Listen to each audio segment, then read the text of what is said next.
대한 기후 변화에 대해서 회의를 하고 과학적 불확실성, 그러니까 인간의 활동을 위한 회의를 하고 재생에너지보다 원자 활용에 대한 찬스 소식을 놓고 뭔가 좀 징후죠. 이유가 있을 거고 그거를 남자가 문제야. 걔네들 왜 그래가 아니라 왜 그런 상황일까? 그리고 그것을 비난해서 뭐 바꿔지는 게 아닌 거잖아요. 많은 고민이 필요할 것 같아요.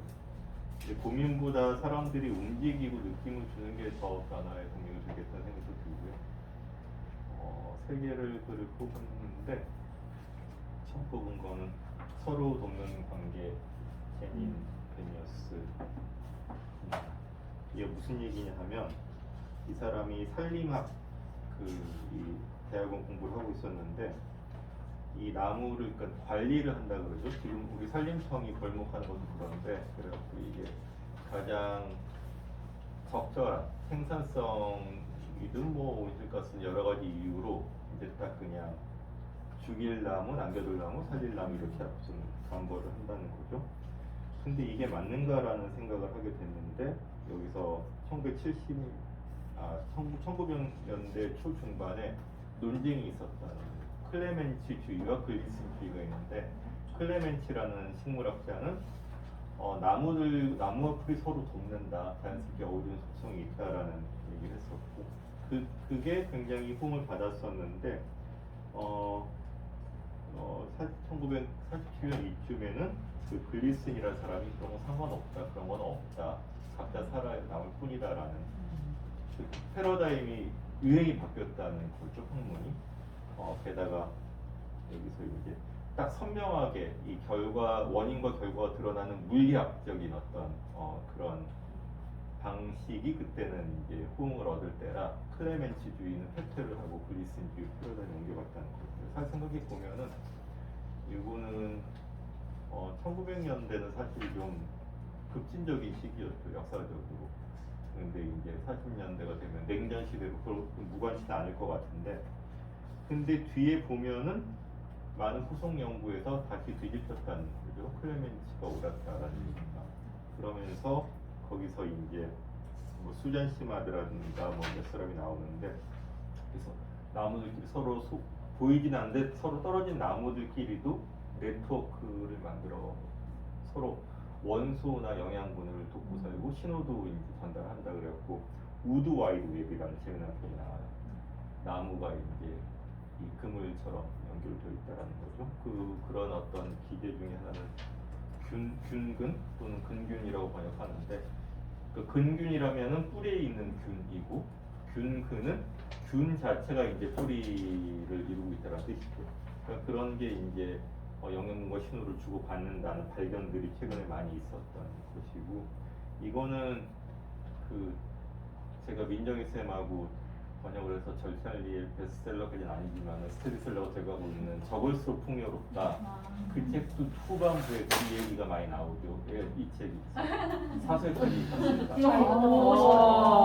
가보셨어요. 그래서 나무들의 네트워크 얘기가 뒤에 나와요. 그래서 저는 처음엔 약간 놀랐거든요. 아니 이런 비과학적인 얘기로 끝을 맺는 거야? 라는 생각을 했는데 저도 무식했던 거고 다시 읽어보니 이게 과학적 발견이 속속 이제 좀 축적이 되고 있고 이 사람들의 이 가치와 인식도 바꾸고 있다라는 생각을 하게 돼서, 근데 이런 거는 이 글뿐만 아니라 이 책에서 비슷한 얘기들이 많이 나와요. 그러니까 이 책 제목을 치면은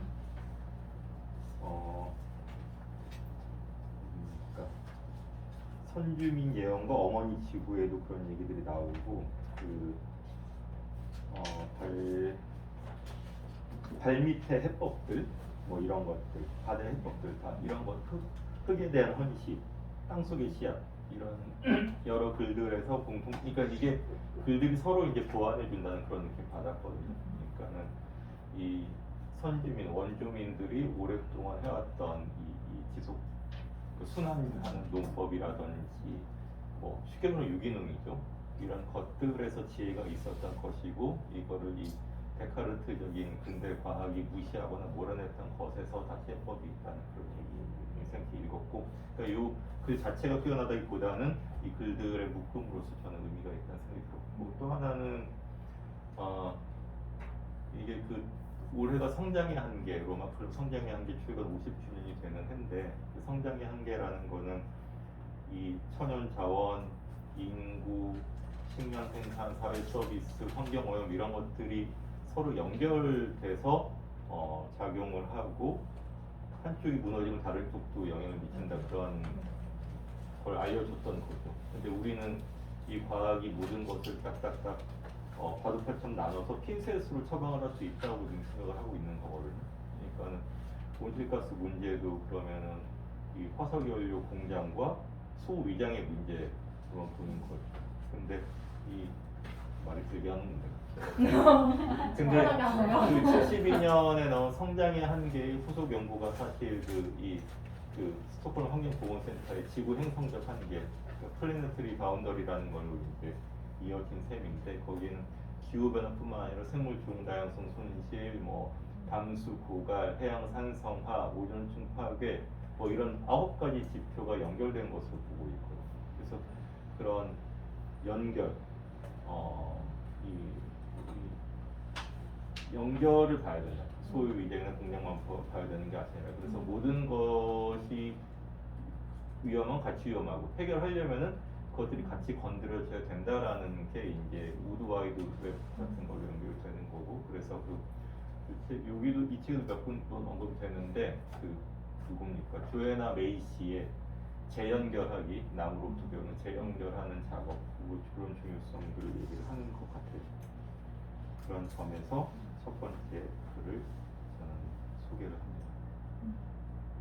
저도 이거 되게 감명 깊게 봤는데, 저는 조금 놀랐던 게, 이 사람들이 이제 인간을 되게 경쟁을 원초적으로 가지고 있는 그런 생명체로 생각을 하잖아요.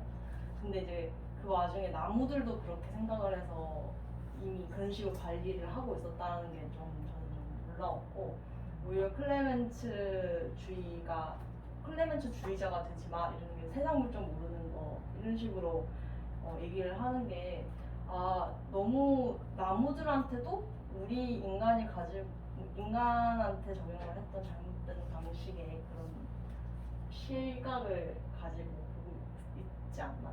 제 상식으로는 당연히 그냥 내버려둬도 생태계는 자기만의 그런 사이클이 있고 살아가는 방법이 있고, 거기서 오히려 인간이 배워야 된다고 생각을 하는데, 오히려 이제 서양에서는 그게 상식이 아니었구나, 이런 건 좀 놀라웠던 것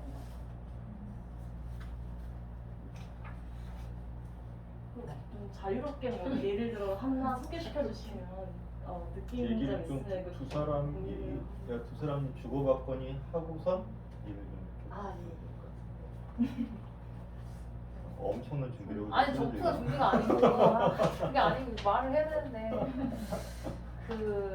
일단 저는 아무래도 지금 활동가로 일하고 있다 보니까 활동가에 관련된 거가 더 눈에 많이 들어오더라고요.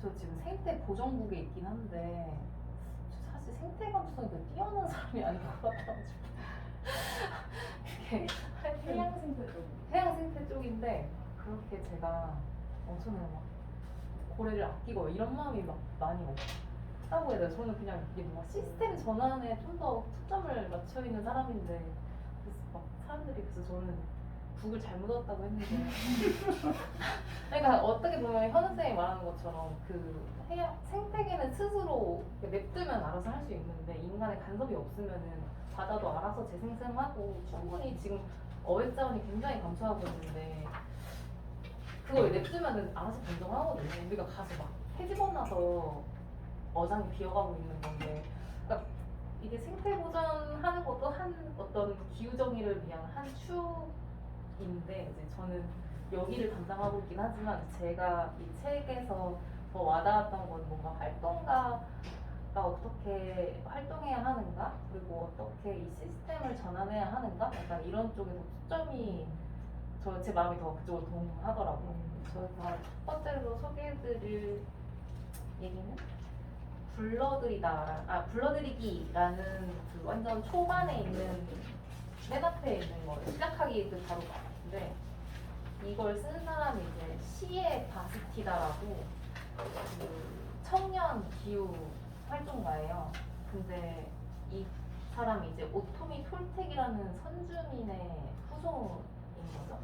근데 이 책이 일단 미국 대륙에 있는 사람들이 쓴 거다 보니까 사실은 한국에서는 우리가 말하길 단일 민족이라고 하기도 하고 사실 아니지만 그러기도 하고 막 우리가 인종이 다양한 것도 아니고 선주민 문화라는 게 딱히 우리나라는 물론 그 지역마다 있겠지만 막 이게 미국에서 선주민이라고 할 정도의 사람을 지칭하는 말이 별로 없잖아요. 토착민은 있지만 뭐 모르겠어요. 어쨌든 조금 문화적으로 좀 달라가지고 어쨌든 이 활동가의 배경이 그런데 이 사람이 이제 얘기하는 거는 지금 청년들이 어쨌든 기후 운동의 주역으로 사람들이 얘기하고 있지만 사실은 훨씬 이전부터 이런 기후 운동을 하던 사람들이 있었는데 근데 지금 와서 사실 컨텐츠, 그러니까 뭐 유튜브나 뭐 다양한 그런 밈 같이 인터넷에 돌아다니는 어떤 일러스트나 그런 것도 이제 청년들이 많이 자기 청년의 시각으로 많이 생산을 하고 있다. 그래서 이거는 어떤 청년들의 운동 방식이다 이렇게 소개를 하는데 저는 읽으면서 그 세대별로 당연히 보는 관점이 굉장히 다르잖아요. 어떤 밈이라든지 그런 것도 뭐 청년들은 이해하는 게 빠를 수도 있는데 사실은 다른 세대가 봤을 때는 사실 이해가 안 될 수도 있겠다는 생각이 좀 들면서 어떻게 보면 의사결정권자는 기성세대들인데 그럼 그들에게 호소하는 방식으로 만들어야 되나? 약간 그런 생각이 들더라고요. 저희 단체에서도 뭔가 그런 유튜브 브이로그나 이런 것도 막 만들려고 하는데 이거를 보고 제 뭐 또래들을 청년들은 이게 뭔지 이해도 하고 이래야겠다라고 하지만 사실상 의사결정권을 가진 사람들은 우리가 아니다라는 생각이 저는 좀 들면서 좀 좌절스러웠고 그리고 막 물론 굉장히 이 책 전반을 보면 굉장히 희망차고 우리 같이 연대해서 일어나자 그러고 있는데 여기서 이제 더 많은 사람들이 지금 무슨 일이 일어나는지 알게 된다면 분명히 행동을 할 것이다 라고 했는데 저는 진짜 그럴까요? 라는 생각이 좀 들면서 정말 저는 훨씬 예전보다 굉장히 많은 사람이 기후 위기란 말도 예전 기후 변화였지만 위기란 말도 진짜 많이 쓰고 있고 이미 충분히 많이 알고 있는데 근데 왜 그러면은 조금씩 달라지고 있겠지만 왜 확 달라지지 않을까? 왜 민주주의를 너무 후퇴하고 있을까 하는 생각이 들면서 이 전 세계적으로 좀 더 계속 오른쪽으로 가는 그런 상황이 좀 답답하다라는 생각이 들었고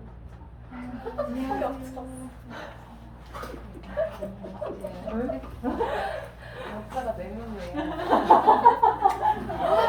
속사는 역사. 역보다 5명인데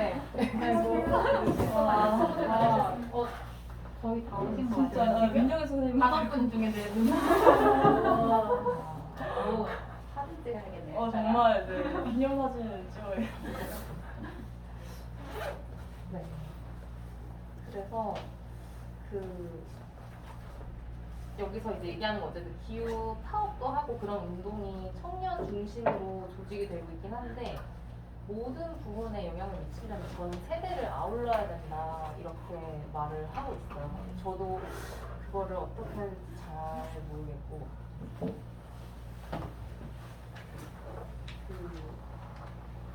이 친구가 이제 선주민의 후손이다 보니까 이 친구가 얘기하는 거는 미국 사회 주류는 어쨌든 백인인데 그러면은 이제는 근데 거기 이제 선주민하고 흑인 공동체를 인정하기 시작해서 좀 더 이제 운동이 다양화되고 있다. 이게 좀 더 강력해질 거다라고 했는데 저는 그래서 생각하면 그럼 우리 사회의 주류는 누구일까?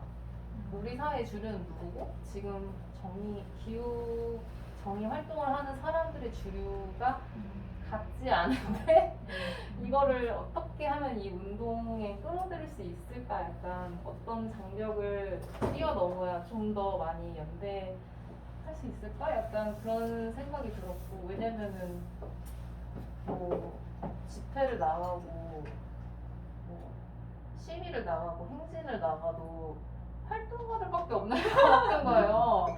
아, 우리라도 나가야지 하고 가는 건데 진짜 시민들이 마음이 동해서 나 정말 킥패드 들고 나 뛰쳐나가야겠다 해서 나온 사람 몇 명 있었을까? 저는 항상 근데 저는 지금 단체에서도 맨날 그런 얘기를 하거든요.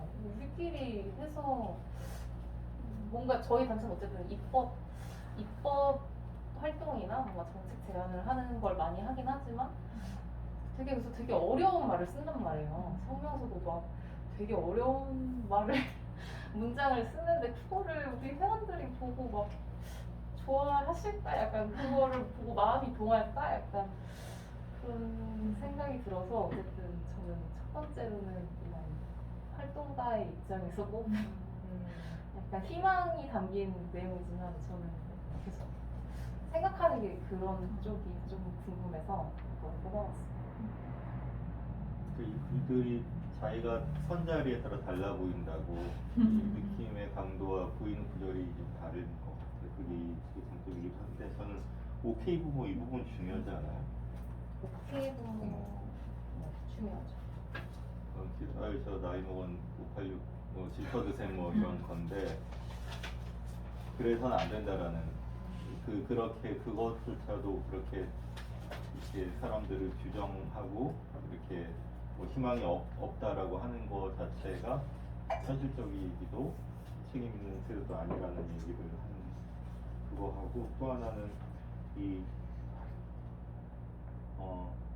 수천 명이 기후정의 운동을 완벽하게 할 때가 아니라 수백만 명이 최선을 다할 때 가능하다 이 부분이 저는 좋았어요. 그래서 기후 문제가 이 전문가의 문제, 활동가의 문제, 활동가가 할 이렇게 치부되고 있는 그런 장벽을 넘는 장벽이라는 이미지 자체도 우리 좀 넘어야 될 것 같긴 한데 그런 이야기를 그람을 불러들이는 그런 글을 하는 것 같았어요. 내 해서 이렇게 길려면 안 될 것 같아요. 괜찮아요. 근데 연결되는 것 같아서 저의 두 번째 픽은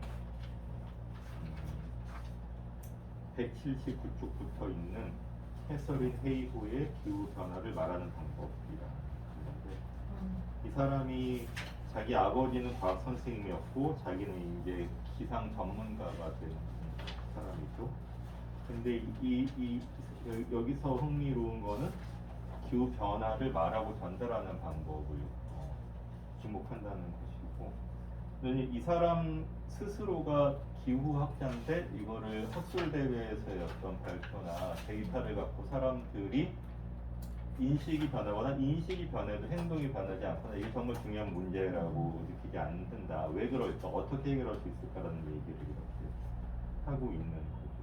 근데 여기서 왜 그렇게 긴급한 일인가라는 거는 그 기후 과학의 어떤 특성, 불확실성을 하나 얘기를 하고 있고 또 하나는 지금의 미디어나 정치 체제가 왜 이거를 잘 받아들이지 못하는가 그런 얘기를 하고 있어요. 근데 이거는 그 조지 마셜의 기후 변화의 침략이라던가 이런 얘기를 많이 다루기 시작했죠. 그리고 작년에 나오는 기후 변화 이제는 감정적으로 이야기할 때라는 레베카 헌틀리 책에서도 이런 인식과 표현의 유형들을 다루고 있어요. 그래서 이게 점점 중요한 것 같아요. 그 많은 대부분의 사실 기후 활동가들도 사람들이 정보를 잘 몰라서 아니면은 이 가짜 뉴스에 현혹되어 있어서 또는 뭐 정말 티핑 포인트가 뭔지 몰라서 라는 생각으로 사람들한테 주입을 하죠 정보를.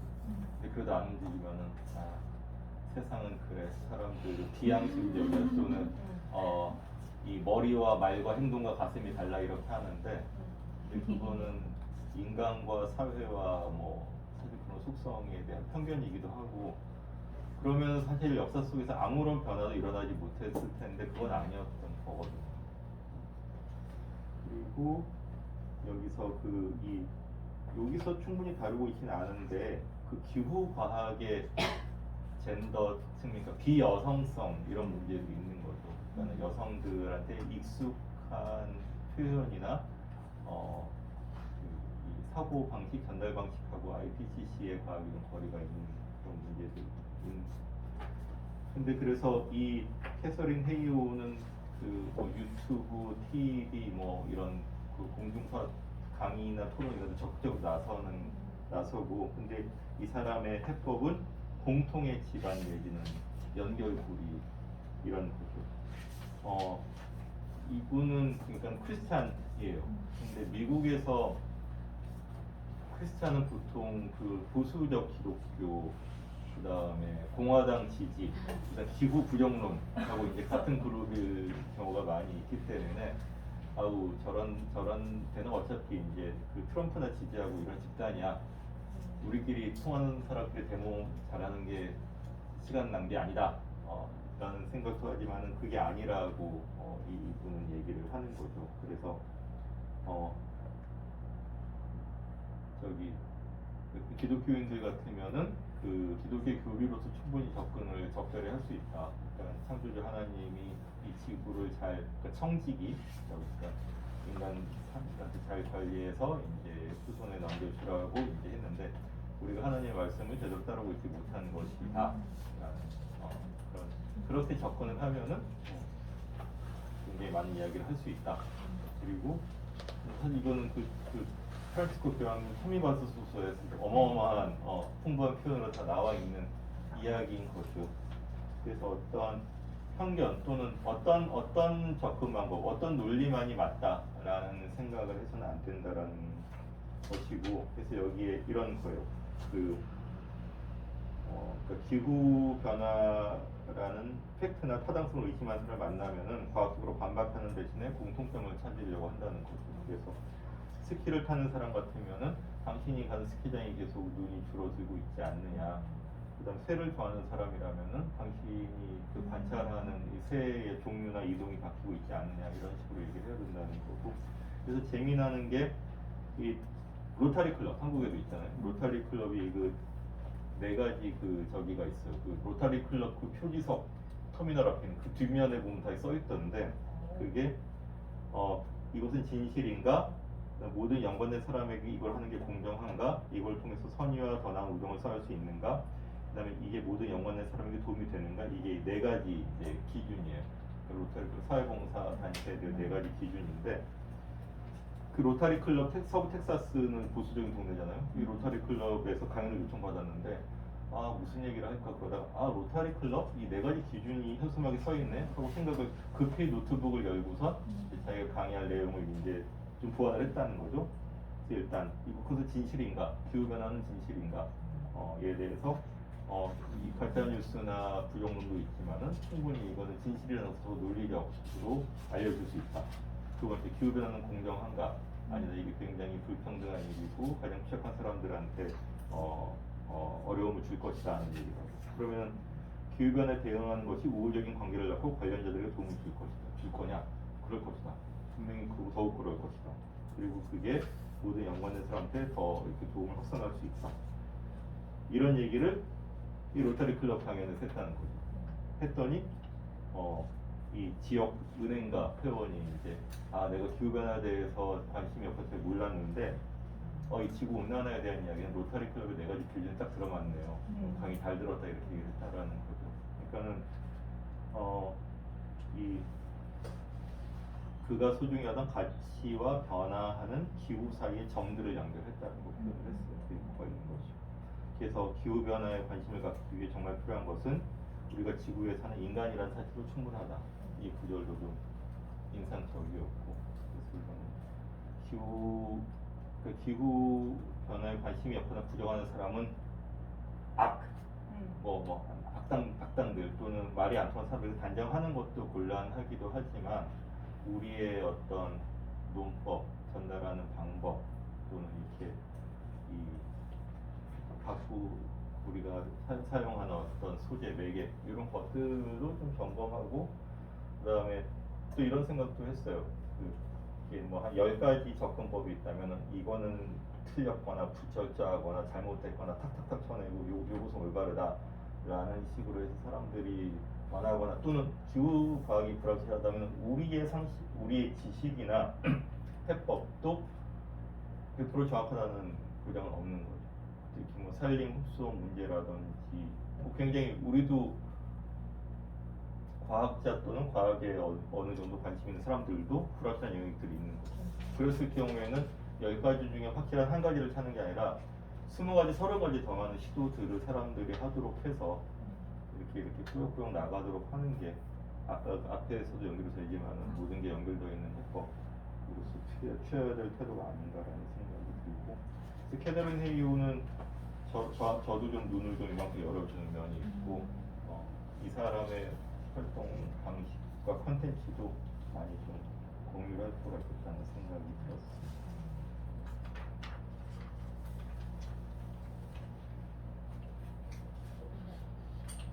수견합니다.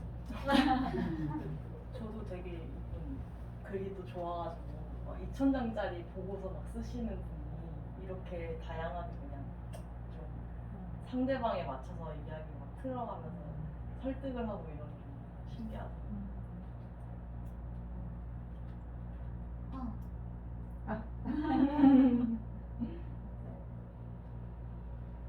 저희 저번 주에 최근에 다른 단체에 가서 기후위기를 얘기하는 자리를 만들었었는데 그때 바라님도 오셨잖아요, 토요일에. 근데 그게 그때 그 행동하는 성소수자 인권연대 라는 단체에서 이제 거기 회원 모임인데 이제 기후위기 얘기를 하는 자리였어요. 근데 그거를 처음에 기획을 할 때 저희가 생각했던 거는 여기서는 강의를 하지 않는다 였거든요. 기후위기가 뭐 1도씩 1.5도씨가 어쩌고저쩌고 뭐 기후위기 뭐 1.5도씨가 얼마 몇 년이 남았고 뭐 지금 뭐 티핑 포인트가 뭐 이런 과학적 사실을 얘기하지 않는다 였거든요. 왜냐하면 사람들이 이걸 모르는 게 아니고 근데 이게 나랑 무슨 상관인데? 가 없는 거라고. 그러니까 우리는 여기서 나랑 기후위기랑 무슨 상관이지? 이 얘기를 좀 꺼낼 수 있는 자리를 만들자 이렇게 해서 일부러 첫 기후위기를 얘기하는 회원 모임이었는데 그 기후위기 그 얘기를 하나도 안 했어요. 강의식의 얘기를 하나도 안 하고 그냥 왜 우리가 이 성소수자 단체인데 왜 기후위기를 이제 의제로 가져가려고 하는지, 나의 고민은 무엇인지, 나한테 기후위기가 어떤 의미인지, 기후위기랑 걸 떨어질 때 나는 어떤 그 감정이 드는지, 내가 처음 기후위기를 막 체감했던 순간은 언제인지 막 그런 거를 조별로 나눠서 얘기하고 발표를 하고 그랬거든요.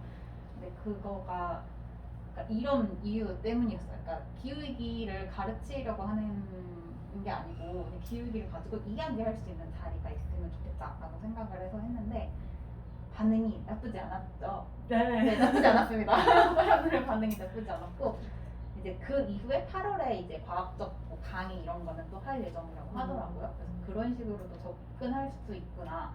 이게 생각보다 괜찮다라고 생각했어요. 왜냐면 거기 자리에서 몇몇 분들이 말씀을 하셨는데 내가 기후위기가 심각하다는 것도 아는데 저거는 나의 문제가 아니라고 생각을. 그러니까 내가 왜 굳이 성소수자 운동에다 동성 합법화 이런 거 중요한 거 너무 많은데 나한테 내가 왜 기후위기까지? 라고 생각을 했는데 이게 내가 어떤 맞이하고 있는 불평등과 부정의와도 연결이 되고 나의 삶에도 기후위기가 들어가 있고 이런 것들이 있구나 걸 깨닫게 됐다 이런 말씀을 몇 분이 하셨는데 그게 저는 엄청 감동이었어요. 와 너무 좋다. 이런 말을 들으려고 내가 이걸 기획했구나. 그래서 되게 좋았어요. 그래서 지금 이 말을 들으니까 그 얘기가 떠올랐어요. 이거를 같이 그렇게 기획했던 분도 저 책이랑 아까 말씀하신 기후위기 감정적으로 이야기할 때 그 책을 읽고 그런 식으로 기획을 한 거였거든요. 그래서 참 기후위기를 그러니까 나의 기후위기 얘기를 되게 많이 하는 게 정말 중요하겠다라는 생각을 좀 하고 있어요. 혹시 거기서 어떤 얘기들이 나왔는지 나의 일상에서 느낄 수 있었던 기후위기에 대해서 어떤 얘기 나왔는지 공유를 조금 한두 개만 해주실 수 있어요? 제가 기억하는 걸로는 하나 이제 뭐 재난 상황이 왔을 때 그 뭐 가족끼리 헤어질 수 있잖아요. 근데 성소수자들은 법적으로 가족이 아니기 때문에 아예 뭐 연결이 단절될 수 있고 살았는지 죽었는지도 모를 수도 있고 뭐 병원을 가게 됐을 때 보호자 역할을 할 수가 없고 뭐 이런 우려들이 조금 있고 그 외에는 아직까지는 좀 실제화된 그런 걱정은 좀 덜 있긴 했어요. 가족구성권이랑 연결돼서 네. 있었고 저희도 저가 있었던 조에서 나온 얘기 중에 하나는 그 기후위기가 언제 진짜 기후위기가 진짜네? 라고 생각했던 순간이 그러니까 본인이 그때 미국 캘리포니아 주에 있었는데 그러니까 거기 좋고 덥고 날씨 좋은데 그러니까 기후위기가 약간 이렇게 뭔 일이라고 생각을 했는데 산불이 엄청 많이 그 심하게 났었잖아요. 근데 그때 거기 있었대요. 그래서 내가 맨날 일상적으로 다니던 학교 길거리 여기가 새카맣게 하늘을 뒤덮이고 그러니까 내가 맨날 다니던 공간들에 이제 학교가 대피소가 되고 사람들이 길거리 상상의 문을 닫고 이러다 나의 일상 내가 맨날 있었던 공간이 어떤 완전히 달라진 재난의 현장이 된 거를 보면서 이게 진짜구나 라는 그러니까 나의 일상까지 이미 이렇게 깊숙이 들어와 있구나 라는 걸 처음 생각했다고 한 분이 그러셨고 또 다른 분은 이분도 미국에 있었던 분인데요. 저희 조가 좀 그랬네요. 그분은 요즘에 최근에 미국에서는 뭐 살기 좋은 도시 막 리스트 이런 거를 뽑는데 최근에 이제는 기후위기에 강한 도시 리스트를 뽑기 시작했대요. 그러니까 기후위기의 회복력이 더 좋고 더 기후위기 시대로 살기 좋은 도시 리스트를 뽑기 시작했는데 그 상위권 도시들이 집값이 올라가고 있다고. 그러니까 집값까지. 네, 집값이 그러니까 부유한 사람들이 거기에 집을 더 사고 그러니까 원래 살고 있던 사람들은 그 집값을 감당을 못해서 이제 나가게 되고 그러니까 젠트리피케이션이 기후위기랑 관련돼서 일어나고 있고 그 원래 살고 있던 사람들은 가난하기 때문에 더 위험한 지역으로 가서 살게 되는 일이 발생하고 있어서 이게 굉장히 불평등과 도시와 이런 식으로도 연결이 될 수도 있구나라는 걸 생각을 해서 공정이랑 그분은 그런 걸 연구하시는 분이어가지고 그거를 엮어서 처음 기후위기 문제를 체감했다라고 하셨어요. 뒤에 밀더 얘기랑 좀 약간 상반되는. 플로리다가 이제 집값이 떨어져야 네. 되는데 그러니까 마이애미랑. 그러니까 그 상위권 도시들은 그런 쪽이었대. 막 시카고 이런 식의 약간 그러니까 북서쪽. 지금은 그렇게 덥지 않은 그 기후 온도가 올라가면 더 살기 좋아질 따뜻해져. 나라 지역들 그쪽들. 다음 달 시립 영화를 지금 자막을 만들고 있는데 그게 그와 연결된 이야기인데 95년도에 시카고에 엄청난 폭염이 벌어진 거예요. 말한 대로 시카고에 아마도 북동쪽은 좀 잘 사는 동네인 것 같고 남서쪽이 가난한 무색인종들이 사는 곳인데 사망자들이 700몇 명이 죽었는데 상당수가 다 그쪽에서 나온 거예요. 여성 감독이 촬영한 다큐인데 여기서 제목 자체도 우편번호에 따라서 생존이 달라진다라는 건데, 그러니까 지역에 따라서 생존이 달라진다는 건데, 감독이 이야기하고 있는 것도 재난의 정의를 다시 내려야 된다. 이거는 공고된 의지하고 연결된 것이다. 그 이야기를 하고 있는 것 같아요. 연결되는 이 폭염사회라고 그 책도 있잖아요. 그 시카고 1995 폭염. 그 책과 연결돼서 네. 결국은 이제 고립되어 있는 쪽이 많이 이제 재난의 피해를 많이 받아요. 그러니까 그게 내가 될 수 있다라는 거가 사실은 이 책에서도 기후 이주나 나눔 그다음에 거기서 제3세계 공동체 사실은 글 3개를 뽑아야 되기 때문에 앞차상에는 들어가는 글들인데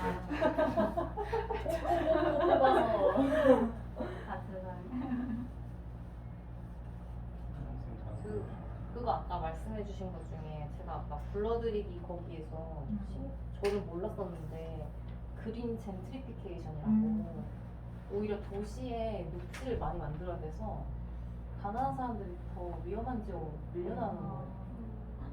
그러면 당장 여기 도시에는 녹지가 많아지는데 그 사람들은 또 갈 곳이 없어지는 참 이게 참 그렇더라고요.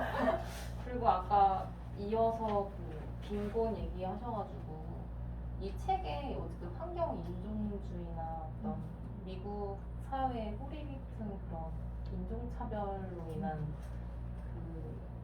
그거에서 파생된 제도들이 아직 남아있는 데가 많은데 여기 석탄을 넘어라는 챕터에서 보시면 그 루이지애나주가 이제 미국의 중남부 거기에 있는데 거기에도 주로 이제 아프리카계 미국인이 사는 곳에 정말 불과 몇 마일 떨어진 곳에 석탄 발전소가 있었던 거죠. 그래서 거기 이제 그 전미 흑인 지위 상상 협회라는 이제 흑인의 지위에 대해서 이제 연구하는 모임이 거기서 이제 피로 묻은 석탄이라는 보고서에서 그 석탄 발전소가 D등급을 받았어요. 그래서 근데 거기 소유주는 우리는 2046년까지 이거를 가동을 하겠다라고 했는데 이제 다른 이제 시에나 클럽이나 이제 다른 사람들이 이제 2026년까지 퇴출을 해라 이렇게 요구를 했어요. 그래서 이 사람이 이제 얘기한 거는 시장의 힘만으로는 석탄 발전소를 퇴출시킬 수가 없다. 지금 당장은 이게 굉장히 값싼 연료이고 그래 보이지만 지금 우리나라도 사실 신재생에너지 되게 웃기는 말인데요. 신에너지랑 재생에너지 합쳐진 건데 사실은 우리는 재생에너지를 더 많이 사용해야 되는 건데 이제 신에너지를 좀 더 많이 쓰고 있는데 어쨌든 지금 시장의 논리에서 당연히 지금 화석연료가 엄청 싸기 때문에 한국전력이 그렇게 많이 그 자산을 보유하고 있고 그런 거죠. 그래서 이제 여기서 얘기하는 거는 그 애드보커시를 하기 위해서는 경제 시스템을 이용해야 된다. 근데 조금 우리나라랑 조금 다른 게 우리는 전기를 선택해서 쓸 수가 없잖아요. 우리는 한전이 다 같이 다 모아서 한 번에 쏘는 시스템이기 때문에 여기는 조금 다른 게 주나 지역에서 각 연방정부가 우리는 캘리포니아주 같은 경우도 청정에너지 100% 쓰겠다라고 하면 사람들은 나는 재생 태양광으로 만든 에너지를 그 전기를 선택할 수가 있는데 우리나라는 사실 그런 옵션이 없다는 게 굉장히 좀 큰 차이긴 한데 이건 어떻게 전력 선택의 포트폴리오를 제공해라. 그렇게 하면 또 근데 사람들이 또 민영화하냐 이렇게 나오잖아요. 그 저는 되게 사실 지금 아리백 그 기업에서 우리가 지금 사용하는 에너지를 100% 재생에너지 쓰겠다라고 이제 선언을 해야 되는 캠페인이 있는데 왜냐면은 예를 들어서 뭐 SK 하이닉스가 반도체를 납품하는데 뭐 BMW에서 우리는 화석연료로 하는 건 안 받아라고 하면은 이 사람들은 할 수가 없으니까 우리도 재생에너지 쓰겠다라고 해서 하지만 정작 우리나라 국내에서 내가 재생에너지로 만든 전기를 선택할 수가 없다는 것. 전기차를 타지만 그 전기가 수소로 만드는 거지만 수소가 그린 수소가 아니라 화석연료를 떼서 수소를 만들어서 그걸 전기로 만드는 거면 어떤 그게 굉장히 지금 우리나라의 좀 시스템하고 달라가지고 저는 좀 여기서 어떻게 해야 될지 잘 모르겠더라고요. 지금도 많이 석탄 발전소를 지금도 짓고 있지만 이명박 정부에서 승인한 그거를 냉방 해변이나 그런 데서 짓고 있지만 그런 부분이 좀 어떻게 해야 돼요? 전력 시스템 어떻게 해야 돼요? TP에 대한 개인적인 입장은 있습니다만 오늘 어쨌든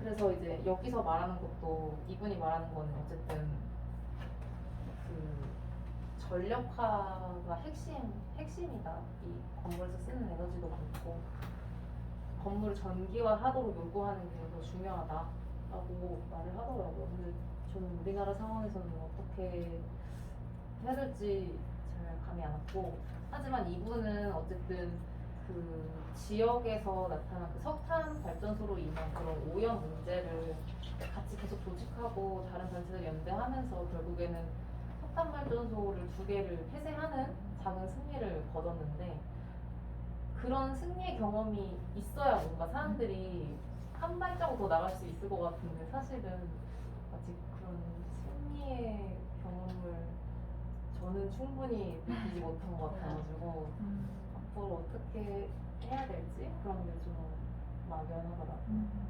그럼 글쓴이가 치이라 그거 의사한테가 글씨 그래서 읽다 보니까 어떤 이기기 위해서 전략, 애드보커시의 전략을 짜는 게 굉장히 중요하다. 뭐 시장에 맡겨서는 안 되니까 어떻게 해라 이러는데 되게 대단하면서도 말씀하신 것처럼 우리나라에서 가능한 걸까? 나는 어떻게 해야 되는 걸까? 여전히 이 글의 힘은 내가 해봐서 아는데 그 승리를 해봐서 아는데 그 10가지 레슨이 있다 이런 거고 근데 해봐서 아는데 우리는 잘 된 게 없다 이런 거잖아요. 근데 뭐 뒤집어 얘기하면은 한국에서 구할 수 있는 뭐 모든 것도 이렇게 질문 바꿔야겠죠. 한국에서 당진은 안 되나요? 당진에 잘 기억이 안 나는데 당진에 지금 열기가 화력발전, 석탄 화력발전소가 있는데 이미 거기 옆에 또 발전소를 지으려고 했나? 어떤 걸 얘기하시나요? 석탄 화력발전소를 지으려고 해서 그 석탄이 아니라 LNG LNG 발전소를 지으려고 해가지고 저거 발전. 네네. 그래서 지역 주민들이 반대하고 시장이 당시 시장이 광화문 여기 앞에 와가지고 막 단식 농성하고 이렇게 해서 그거를 LNG 뭐였나? 잘 기억이 안 나요. 결말이. 그런 승리를 했다고 했었는데 어떤 승리였는지 기억이 안 납니다. 아무튼 그 LNG를 그래서 던지게 되었다고 했어요. 근데 이번에 그 당시 시장님이 바뀌었대요. 국민의힘 당선인이셔가지고 많이 바뀌었죠. 시장이 바뀌었다고 합니다. 근데 여기서도 뭐 미국의 모든 화석연료 발전소를 폐쇄시키는 것도 아니고 다른 못하는 것들도 많이 있는 거죠. 근데 뭔가 좀 돌파구를 마련하면은 다른 것도 가능하다고 여겨지고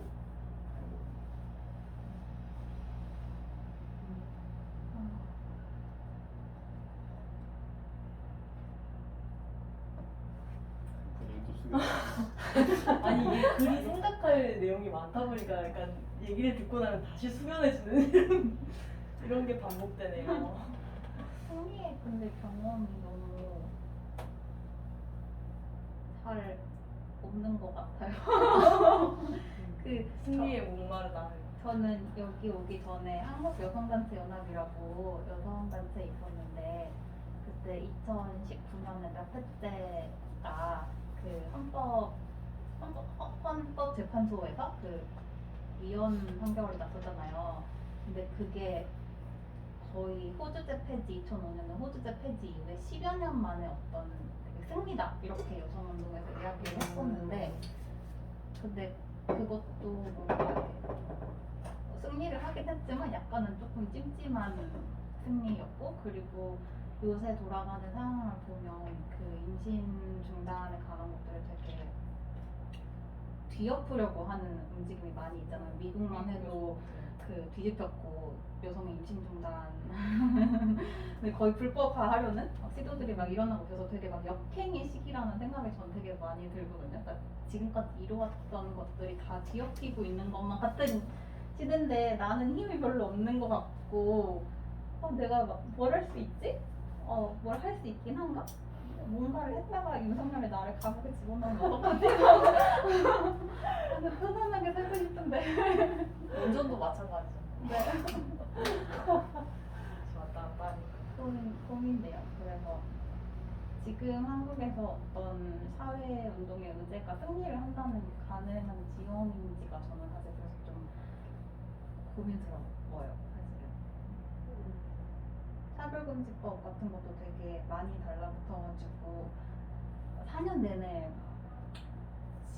밀어붙이려고 했었는데 잘 안 됐고 흐지부지 계속 됐었다가 다시 뭉쳐보려고 했다가 흐지부지 됐다가 결국 끝까지 잘 안 됐고 근데 막 정권에 따라서 너무 영향을 많이 받는다는 생각이 들어가지고 네.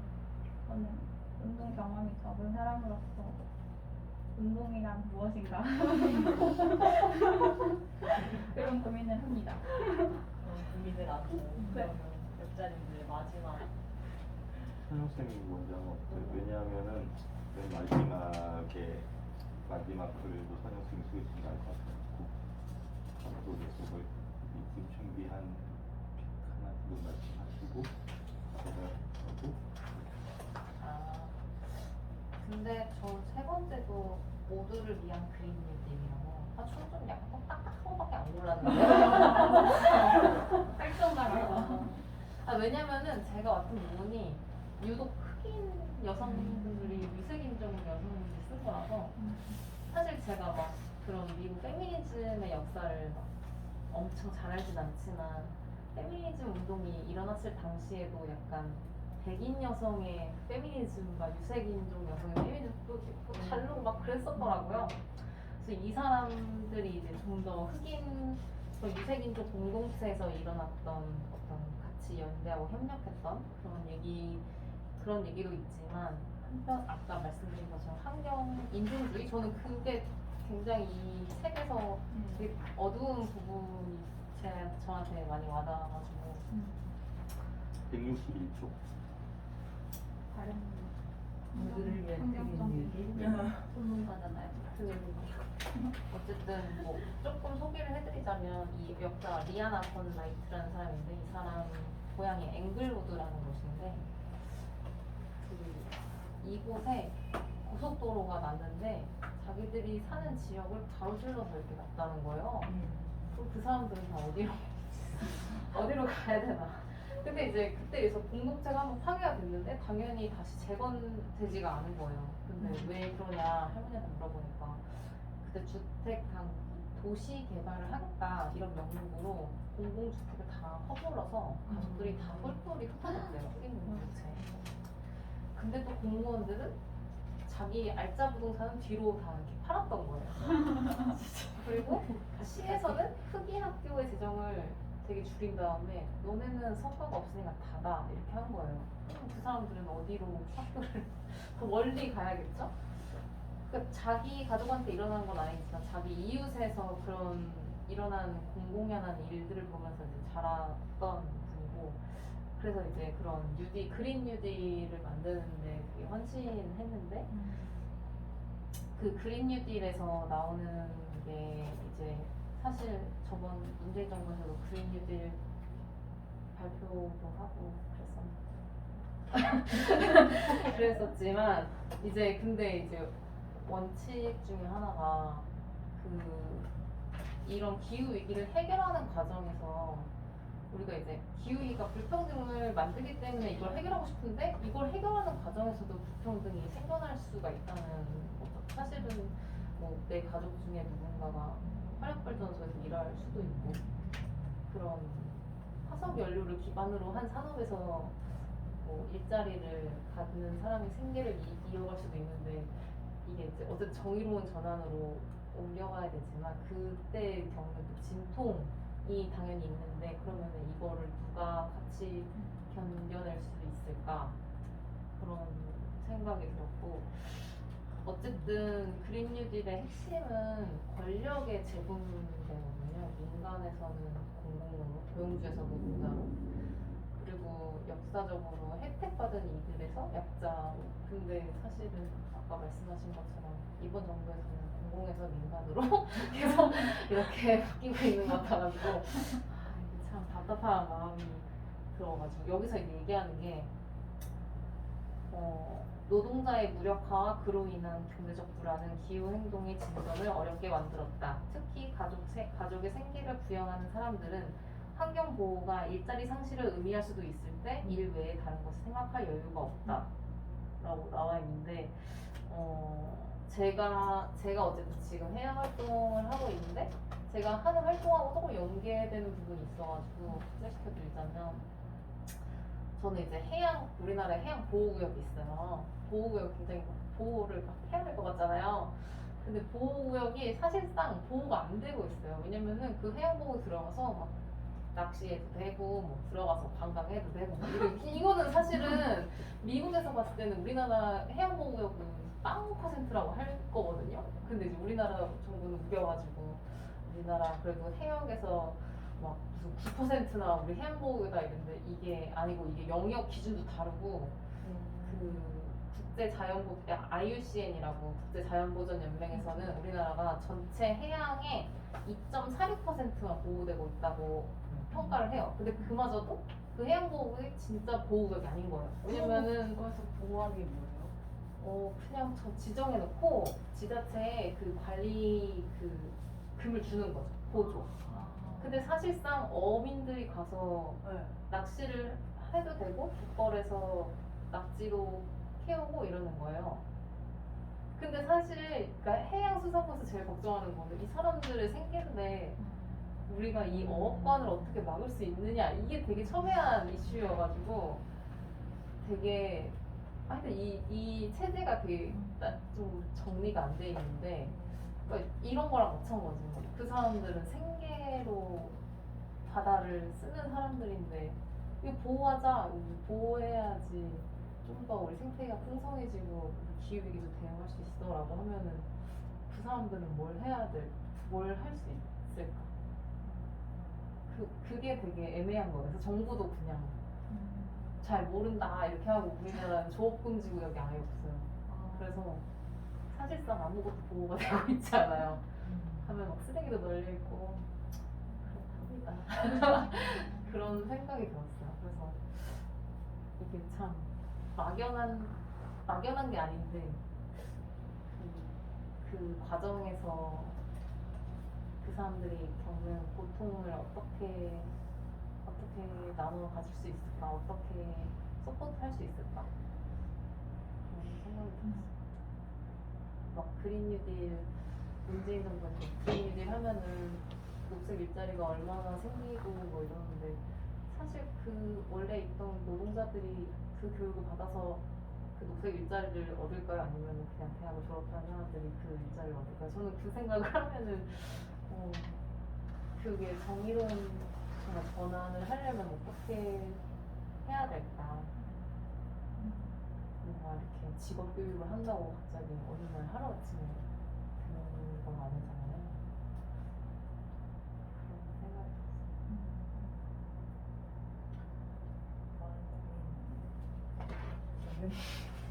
그린데 다른 연구하셨잖아요. 설문조사 하셨잖아요. 네? 정의로운 전환. 정의로운 전환이요? 자동차요?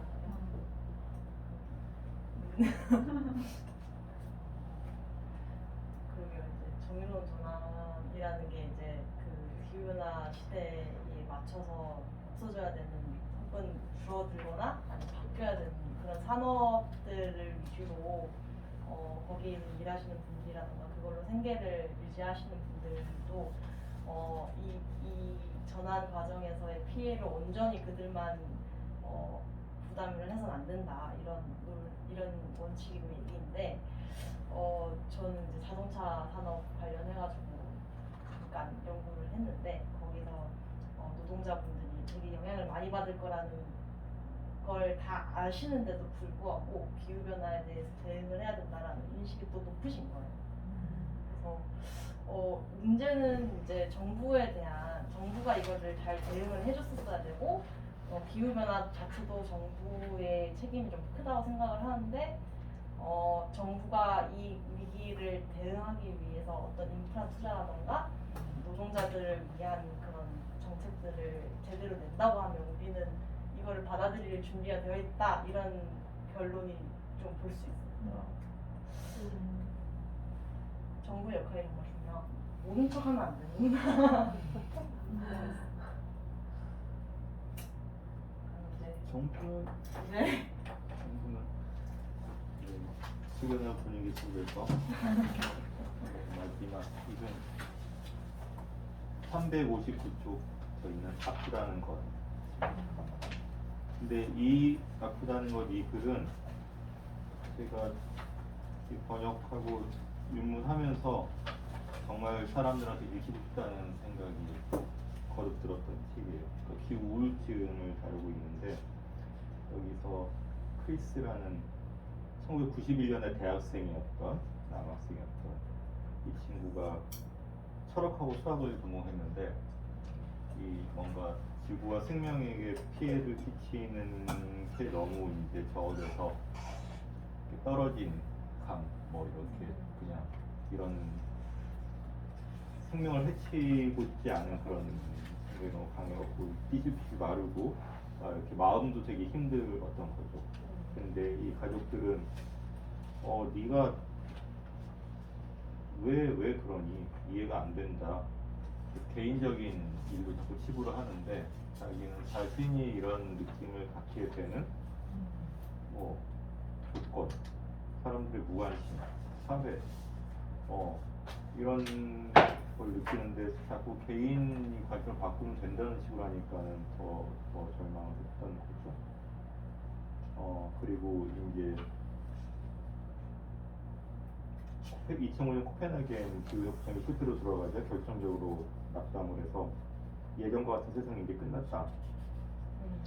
근데 이 글을 쓴 애쉬 샌더스는 그보다 몇 년 늦게 기후운동에 입문을 한 거예요. 크리스가 번아웃이 된 거죠. 이렇게 모든 것을 포기하고 이러고 있을 때 자기는 행동에 뛰어들면서 뭐라도 해봐야 되는 거 아니냐 별걸 보고 다 했던 거예요. 정말 일회용품 안 쓰기부터 해가지고서 피스톤 파이프라인 반대 시위에도 참가하고 이런저런 걸 했는데 주 50시간씩 무급으로 일하면서 활동을 했는데 근데 세상은 좋아지지 않고 점점 악화되고 뭐 이러는 거예요. 근데 내 주변 사람들 별일 없이 잘 지내고 그러니까 이 사람이 번아웃이 된 거예요. 그래갖고 이제 자기 여친하고 이제 뉴욕 오두막으로 피신을 해서 야 몰라 이러고 살았는데 근데 그때 자기가 원했던 건 이런 거예요. 내가 정말 원하는 거는 비통해 하는 거 이거 하나 제대로 비통해 하는 거 이건 정말 못 참겠다고 말하는 거 그리고 일을 참아내는 사람들과 함께하는 거죠. 이런 번아웃이 5년간 계속됐고 근데 여기서 또 몇 가지 또 이제 계기와 경험이 있는 거죠. 그러니까 그 북방친 수염고에 이제 멸종 직전의 위기종, 뭐 문어, 뭐 이런 것들을 보고, 근데 그러면서 이 회릉기 대멸종 수준으로 이산화탄소도 올라가고 있다는 얘기를 듣고, 이제 이렇게 끝장나는구나, 지구의 인간 끝장나는구나. 그래서 뭐 내가 다시 이런 정말 더 나빠진 조건 속에서 기후 운동을 다시 뛰어들면은 사람들을 너무 힘들게 하거나 극단적인 순교자가 되지 않을까 이런 두려움 때문에 또 이제 주저를 하게 되고 그랬는데 여기서 이제 크리스 원래 그 번아웃했던 크리스는 좀 바뀐 거예요. 이제 두 아이의 아버지가 되고 예전에는 이 잔디를 심고 잡초를 뽑는 이것도 생명을 해치거나 인위적인 거라고 생각해서 그랬는데 켄터키 블루그래스 잔디를 쫙 정원에 심고 이제 너는 요새는 이렇게 사는구나 했더니 크리스 대답은 평생 슬펐기 때문에 너무 힘들었기 때문에 이렇게 하고 싶다. 근데 그렇다고 옛날에 어떤 활동이나 지금의 어떤 이걸 포기했느냐 무관심하느냐 그건 아니라는 거예요. 이 사람은 심리치료도 받고 기후운동을 중단하면서 근데 여기서 이제 기후 우울증 얘기가 나오는 거죠. 이 사람이 둘러보고 얘기를 들어보니까 자기만이 겪은 게 아니었다. 그러면서 그 PTSD라는 그 외상 스트레스 장애 증후군 이것과 비교해서 프리TSD라는 미리 앞으로의 세상을 걱정하고 그래서 뭐 아이도 이제 갖기 어렵다고 생각을 하거나 뭐 툰베리도 그런 걸 겪었던 거죠.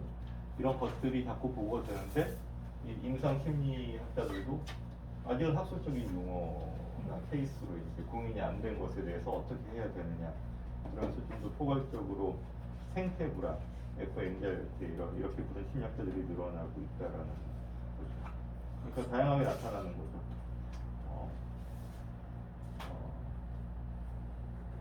17세 소년이 자기가 물을 마시면 수백만 명이 죽을까봐 두려워서 물을 거부했다. 그러니까 주치의는 소년에게 기후변화 망상이라고 진단하고 항우울제를 처방했는데 소년의 대답은 자기 인생 먹은 죄책감을 느끼기 때문이다. 근데 여기서 이제 이 글에서 얘기는 이걸 환자들을 아프다라고 하는 게 정당한 거냐? 사실은 사회가 아픈 게 아니야.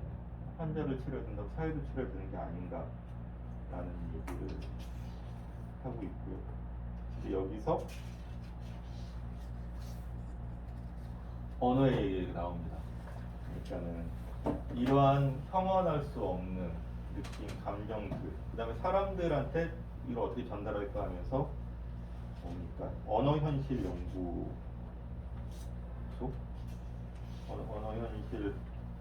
언어현실 사무국이라는 샘플스페인 사무국이 만들어졌는데 여기서는 어떤 단어를 조합을 해내는 거예요. 예를 들어서 자녀나 손자를 갖고 싶지만 그들이 물려받을 세상에 대한 두려움도 섞여 있다는 의미로 할머니의 두려움, 루나 파우라 이런 단어도 나왔고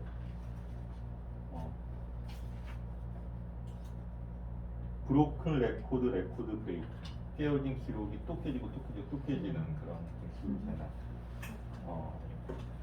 그 다음에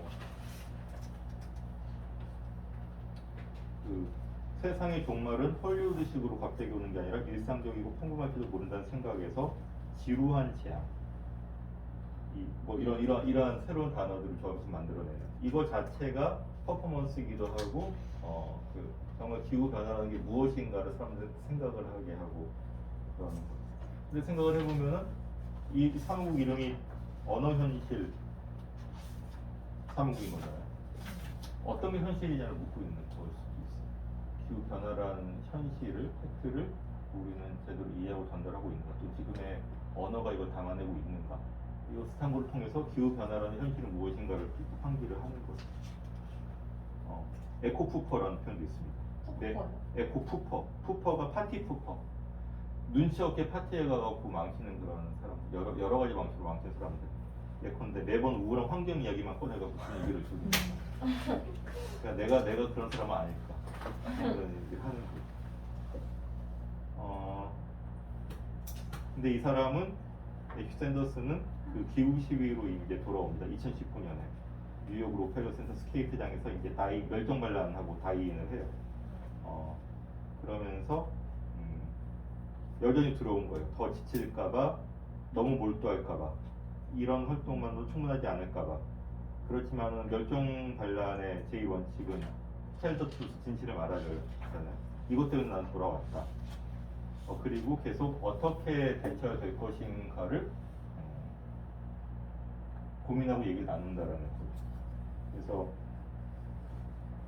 근데 이분은 그 감정적으로 이야기할 때 그 책에도 여러 가지로 등장을 하는데 적절한 수준, 관심의 범위가 너무 좁아도 안 되고 너무 넓어도 안 되고 몰입이 너무 깊어도 안 되고 너무 얕아도 안 되고 그러니까 자기 마음을 다스리고 혼자만 다스리는 걸 집단적으로 다스리면서 같이 이제 용기를 나누는. 근데 이게 또 너무 얄팍하게 희망이 되면 우리 이길 수 있어 뭐 이렇게 되면 이건 또 곤란한 거죠. 그런 수위를 조절하는 훈련을 집단적으로 하는 그런 이야기를 하고 있는 것 같습니다. 이게 이 책에는 안 나오지만 미리 책 광고를 하자면 저랑 하승우 선생님 등이 번역한 초고를 출판사에 넘겨놨는데 딥 애더페이션이라는 책이 이제 한 2달 뒤에 나올 것 같은데 그게 이제 젠 벤데라고 루퍼트 리드라고 영국 멸종 반란의 이 배우쯤 되는 사람들이 여러 사람의 글을 묶은 건데 그 책에서 우리가 티핑 포인트를 막을 수 없고 그 완전한 종말은 아니라 하더라도 사회, 경제, 정치, 문화의 총체적인 붕괴가 우리의 일생 내에 불가피하다고 할 때 우리가 티핑 포인트를 저지할 수 있다는 전제에서 2050년까지 모든 걸 달리고 아니면 모든 것이 끝이고 그게 아니라고 한다면 우리가 실패를 예상하고 대비하고 연습하고 그래도 할 수 있는 것들을 해야 되는 게 아닌가라는 얘기를 해서 그 책에서는 심리학, 교육학 책에 대한 얘기가 이만큼 있습니다. 그리고 기후 위기라는 현실에 대한 이제까지 소홀히 됐지만 필요한 접근일 수도 있고 저는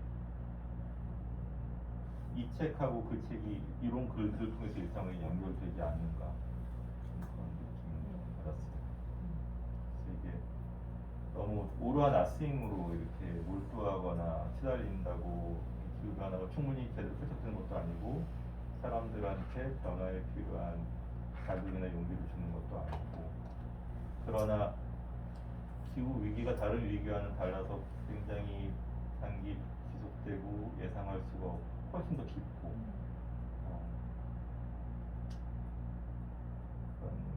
그러나 그래서 이제 번아웃이나 위험성은 있는 거다 분명히 있는 거다. 근데 그걸 인정하고 받아들이되 같이 좀 이렇게 해결 완전 해결은 있을 수가 없죠.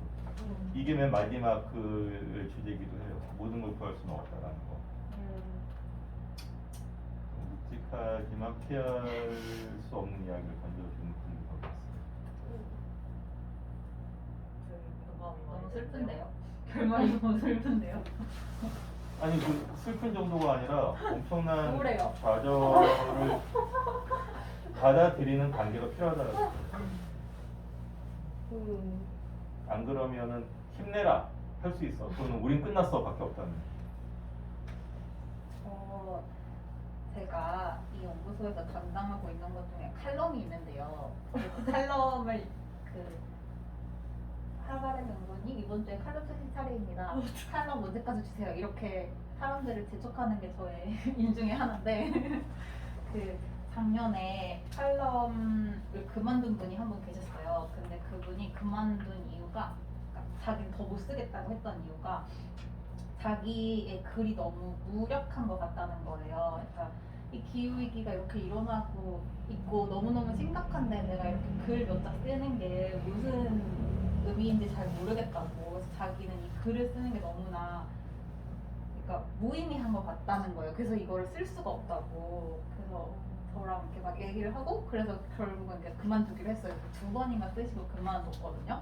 뭐 스트레스가 있지 않았을까? 근데 그 말이 너무 약간 저한테 또 슬펐어요. 그러니까 그렇게 생각을 하는 사람이 있고 그래서 이거 활동을 지쳐하는 사람이 있다는 게 되게 슬펐거든요. 그리고 제가 요 몇 달간 그런 느낌을 느끼고 있어가지고 이게 다 무슨 소용인가 그냥 아무 생각 없이 행복하게 살고 싶다 걱정 없이 살고 싶다라고 생각하는데 그 얼마 전에 그분을 다시 만났어요. 근데 왜 활동을 그만두지 않고 계속 하고 있냐 물어보니까 더 이상 도망치고 싶지 않아서라고 했거든요. 그러니까 자기는 계속해서 평생 동안 그러니까 더 안전한 곳, 자기한테 더 잘 맞는 곳을 찾아서 계속 도망쳐 왔는데 인생이 항상 도망의 연속이었던 것 같다고. 근데 이제는 더 이상 도망칠 곳이 없고 도망치고 싶지도 않다. 그래서 그만둘 수가 없다. 이거를 그렇게 말을 했는데 그냥 그 말이 저한테 되게 와닿았어요. 그래 더 이상 갈 곳이 없지. 지구를 뛸 수가 없지. 그래서 해결을 할 수 있을지 없을지는 모르겠지만 그래도 안 할 수는 없겠다라는 생각을 저는 했었어요. 되게 다양한 프레이즈를 가지고 얘기를 하신 것 같아요. 그 아프다는 것이라는 걸 쓴 분이 저도 에코푸퍼 취급을 진짜 10년 전쯤에 저도 막 되게 극성적이고 막 그래가지고 제 제일 친한 친구도 좀 제발 그만해. 저희 엄마는 저한테 막 너가 계속 멸종 얘기하는 게 엄마는 너무 스트레스다. 그러면 저는 내가 이거 공부하는 분야인데 엄마가 그렇게 얘기를 하면 나 너무 서운하다 이렇게 얘기를 했었거든요. 근데 그렇게 한참 지나서 이제 저도 막 그게 너무 스트레스가 받고 제 주변에 가까운 사람들마저 저를 계속 걱정하고 그러니까 이러다가 이제 저도 막 여러 가지 활동을 하면서 좀 놓았던 게 있었던 것 같아요. 그래서 이제는 좀 무덤덤하고 뭐 다른 분들이 그 전에 이제 있었던 동료 박진민님도 막 어디 이제 우두막으로 도망가고 싶다, 뭐 숲으로 들어가고 싶다 이런 얘기를 하는 활동가들이 주변에 많아지면서 그럼에도 불구하고 그냥 이거를 하고 있는 이 마음들은 뭘까? 되게 그런 고민들이 많았었거든요. 근데 책에서도 막 어쨌든 결론적으로 이런 우울이나 뭐 이런 것도 다 견디면서 각자의 어디선가 하고 있는 이 사람들. 아니 근데 힘들게 견디고 꼭 견뎌라가 이 글에서 중요하다기보다는 아프다, 힘들다, 다들 많이 그렇다는 게 훨씬 중요하죠. 내가 아프다 이야기할 수 있는 게 되게 중요한 것 같아. 아까 말한 너도 아팠구나 이렇게 감지를 얻게 되는. 아픈 게 이상한 건 줄 알았는데 사실은 진짜 사회가 아픈 건데. 아주 저 그냥 자유롭게 얘기해주나? 네. 저도 약간 항상 이건 어쩔 수 없잖아요. 이런 활동을 하면은 어쨌든 지금 우리는 지금 있는 사회에서 약간 튀어나온 사람으로서 그 이 사회에서 계속 살아가면서도 내가 목표는 바는 언제 나올지도 모르고 이 상황을 계속 가면서 하루를 이 사회에서 살아가야 되는 거니까 이거는 하루는 희망이 찼다가도 다음 날은 이렇게 되고 막 이렇게 되는 것 같은 거예요. 그래서 이건 어쩔 수가 없구나. 이 사회에 그냥 좀 맞지 않는 방향으로 가는 거니까. 근데 그게 나는 맞다고 생각해서 그걸 또 외면하고 살면 언젠가는 또 나한테 또 그게 또 오는 거고. 그래서 그거를 인정하고 살아야겠다 하면서 저는 약간 그 95% 정도 확신을 갖고 살자. 네. 5%는 진짜 내가 알 수 없는 어떤 뭐 진짜 뭐 그게 있을지도 모르는 우주적인 일이 있을지도 모르는 거니까. 그래서 지금 95% 정도 갖고 살자 하고 있는데 또 95% 갖고 사니까 너무 내가 안 나서나?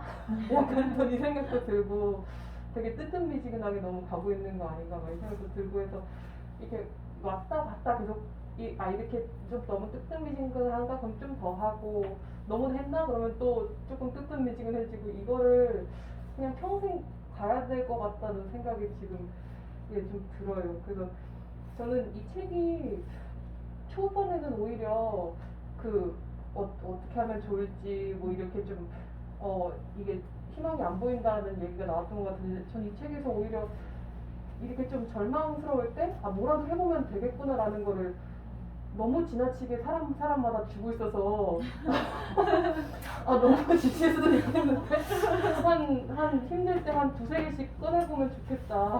바른 생활 지킴 사람. 기후적인 바른 생활 지킴 사람. 그 생각도 했던 것 같아요. 근데 저는 이 제목을 되게 계속 곱씹어 보게 되더라고요. 예전에 방금 전에 얘기했던 그 어느 정도는 우리가 원래 누리던 거를 포기하면서 좀 가야 되는 그 부분, 그 변화를 받아들여야 되는 부분을 예전에 틴나탄 스님이었나? 이 세계가 이렇게 가고 있다는 거를 받아들일 필요가 있다. 그랬는데 그때는 약간 다가오지 않았던 것이 그럼에도 그렇게 변하고 있음에도 우리가 구할 수 있는 것들이 있다는 거, 그거를 좀 이 책을 제목을 계속 곱씹어보게 되는 것 같아요. 자연스럽게 마지막 구속을. 마지막 앞으로 계속. 근데 뭐 앞으로 마지막에 이 역근이 두 명이 얘기를 하는데 저는 좀 인상 깊었던 부분이 또 약간 부정적인 건데 괜찮아요? 아픈 건 아프다고 얘기하고 부정적인 건 너무 부정적인 것 같아요. 여기 제가 이제 마음에 들었던 지점이 궁금한데. 그래서 나는 무엇을 할 수 있는가? 이는 점점 더 자주 등장하는 질문이다. 매우 좋은 질문이지만 제공되는 답변은 진부하고 소비주의적이며 불안전하다. 우리는 다음과 같은 질문을 해야 한다. 우리는 무엇을 할 수 있는가? 이 위험한 길을 어떻게 벗어날 수 있는가? 이는 우리의 남은 삶 동안 매일같이 해야 할 질문이다. 우리 주위에서 어떤 좋은 활동이 전개되고 있는지, 우리가 어떤 초대를 받았는지, 우리가 더 깊이 주어야 할 선물이 무엇인지 고려하며 그 질문에 답할 수 있다. 그리고 거듭하여 대답할 수 있다. 개인적인 행동에서 전문적 역량과 정치적 참여에 이르기까지 우리 행동의 층위는 우리가 아는 것보다 훨씬 더 심오하다. 우리가 울 때 곁에 있어주는 사람, 그리고도 여전히 전서로 봐주는 사람이 틀림없이 있을 것이다. 저는 이 부분이 어쨌든 감정이 깊어가지고 적었는데, 여기 이게 에코페미니즘을 다루는 책인 것 같은 느낌이 있는데, 저희 그 번역 옹기니의 말에도 에코페미니즘은 아니든 뭐 이렇게 썼죠. 그래서 에코페미니즘에 대해서 제가 잘 몰라서 막 다른 책을 읽다가 그 소비주의적이다 약간 그런 말이 뭐냐면은, 거기에 나오는 말 중에 너무 송곳 같았던 게, 나만 나서서 해결될 일이 아니라는 생각으로 아무 일도 하지 않는다. 대부분의 도시인들은 이것도 저것도 아닌 괴로운 중간지대에서 하루하루를 보낸다. 도시 소비를 연구하는 스티븐 마일스는 공모적 공동체성이라는 개념을 통해 소비자는 자본주의 확장의 희생자가 아니라 공모자라고 주장한다. 소비라는 자유로운 선택을 통해 기쁨을 추구하며 모든 사람이 소비주의에 연루되어 있다는 이데올로기 안에서 적극적으로 소비주의에 가담한다는 것이다. 왜냐하면 소비는 불확실한 세상에서 어느 정도 확실성을 제공해주는 통로이기 때문이다. 근데 정말 이거 맞는 거, 너무 불확실한데 제가 뭘 샀을 때는 이거 정말 나에게 확실하게 오는 거다 보니까 이 소비를 벗어나서 어떻게 살 수 있는가, 참 그것도 있는데, 여기서 또 얘기하는 게 약간 소비를 통해서 사회적으로 내가 의미 있는 일을 한다는 생각이 들면은, 그거 소비 행위를 통해서 신념을 내가 그냥 얻고 오히려 정치 행위는 더 줄어든다는 거예요. 예를 들어서 나 착한 소비를 했어, 나는 즐거워, 난 좀 괜찮은 사람, 약간 그렇게 하지만 그게 우리의 어떤 투표로 이어진다거나 정말 괜찮은 사람을 뽑는다거나 정책을 제안한다거나 거기까지 가는 그 길을 어떻게 연결해야 될지 잘 모르겠더라고요. 그래서 정말 요즘에도 제가 한 2018년? 제가 라오스에 2016년부터 18년 한 2년 동안 있다가 들어왔는데, 갑자기 한국에서 막 이제 슬슬 채식 비건 요만큼 나오고 있어요. 근데 2019년에 한국에 왔는데 진짜 비건 제품이 엄청 많아지는 거예요. 지금도 저는 비건 제품을 보면 그런 생각이 들어요. 비건 막 착한 소비. 저는 왜 착해? 저는 잘 이게 소비를 조장하는데 너무 그런 프레임을 갖다 쓴다. 그리고 사람들이 그걸 사면서 난 비건 제품 써. 근데 난 사실 비건은 아니고 약간 그런 신념까지 사는 그런 세상에 살고 있다. 또 우울하네. 희망을 말해주세요. 아이고, 뭐 아이폰 쓰는 사람들은 집단 고해상 사야 돼요. 왜요? 노동 삭지. 아니 게다가 저 아리백 소- 싫어하는 기업 인생의 버사. 확실성을 확인받기 위해서 소비주의에 편승했잖아. 그렇죠. 이거 비건 과자예요. 근데 그러니까 이게 어떤 게 가장 정확한 올바른 판단이고 행동이다 그런 걸로 이렇게 해결될 거냐는 게 아니라는, 저는 그래서 뭐 에코페미니즘의 이 논쟁과 역사를 좀 되돌아보는 건 밑도 끝도 없고 저는 충분히 잘하지도 못하지만, 제가 이 글들에서 또 이렇게 전체에서 좀 느낀 건 뭐냐면은, 확실히 잘못하는 어떤 집단이나 행동에 대해서는 지적을 하죠. 그렇지만 예컨대 뭐 노선이나 뭐 이런 것의 올바름을 주장하는 글은 없는 것 같아요. 그런 식으로 이야기하지 않아요. 심지어 화석연료 경영진한테도 호소를 하죠. 호소가 이거를 들어주기를 바라는 간절한 호소라기보다는, 그러나 이러한 대화를 하고 같이 느끼자, 또는 화석연료 경영진을 포함해서 다른 사람까지 이 얘기를 들어라는 얘기를 거든요. 자기 얘기를 꺼내라는. 그게 뭐랄까요? 에코페미니즘의 어떤 화법 내지는 적극법일 수 있다는 생각도 들고, 우리 운동한테 좀 되게 부족한 부분이라는 생각도 들고, 자꾸 이렇게 계속 가려고 연대. 연대를 뿐만 아니라 뭐 이런 점에서의 기여, 저런 점에서의 기여, 저런 점에서 서로의 배움 이런 거. 그래서 이 All You Can Save라는 제목이 맨 뒤에 글에 단어 하나하나가 중요하다고 얘기하는 거예요. All. 모든 것이 중요하지만 우리가 모든 것을 구하지 못할 수도 있고 그러나 못 구한 그것조차도 올이다라는 거. 우리는 누구냐?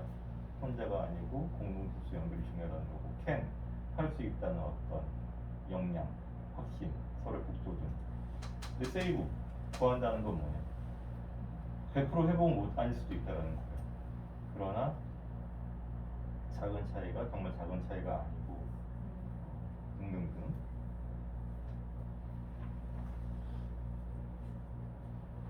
그래서 이런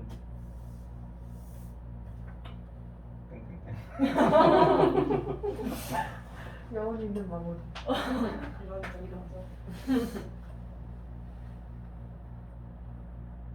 네, 진짜 여자분들 두 분이서 되게 아니 여기서 네. 또 이렇게 아차상 받을 만한 글들도 되게 아까운 얘기들이 있는데 예를 들어서 이렇게 환경단체에 백인 남성 활동가들은 온갖 재난 포르노를 막 늘어놓으면서 야 이렇게 죽어 붕괴할 거야, 야, 우리 망할 거야 막 이런 얘기를 하는데 거기서 일하는 아마도 유색인종 또는 이렇게 그 사회적 자원이 충분치 않은 여성 입장에서는 그런 농담할 여유가 없더라고요. 그것도 인상 깊게 봤고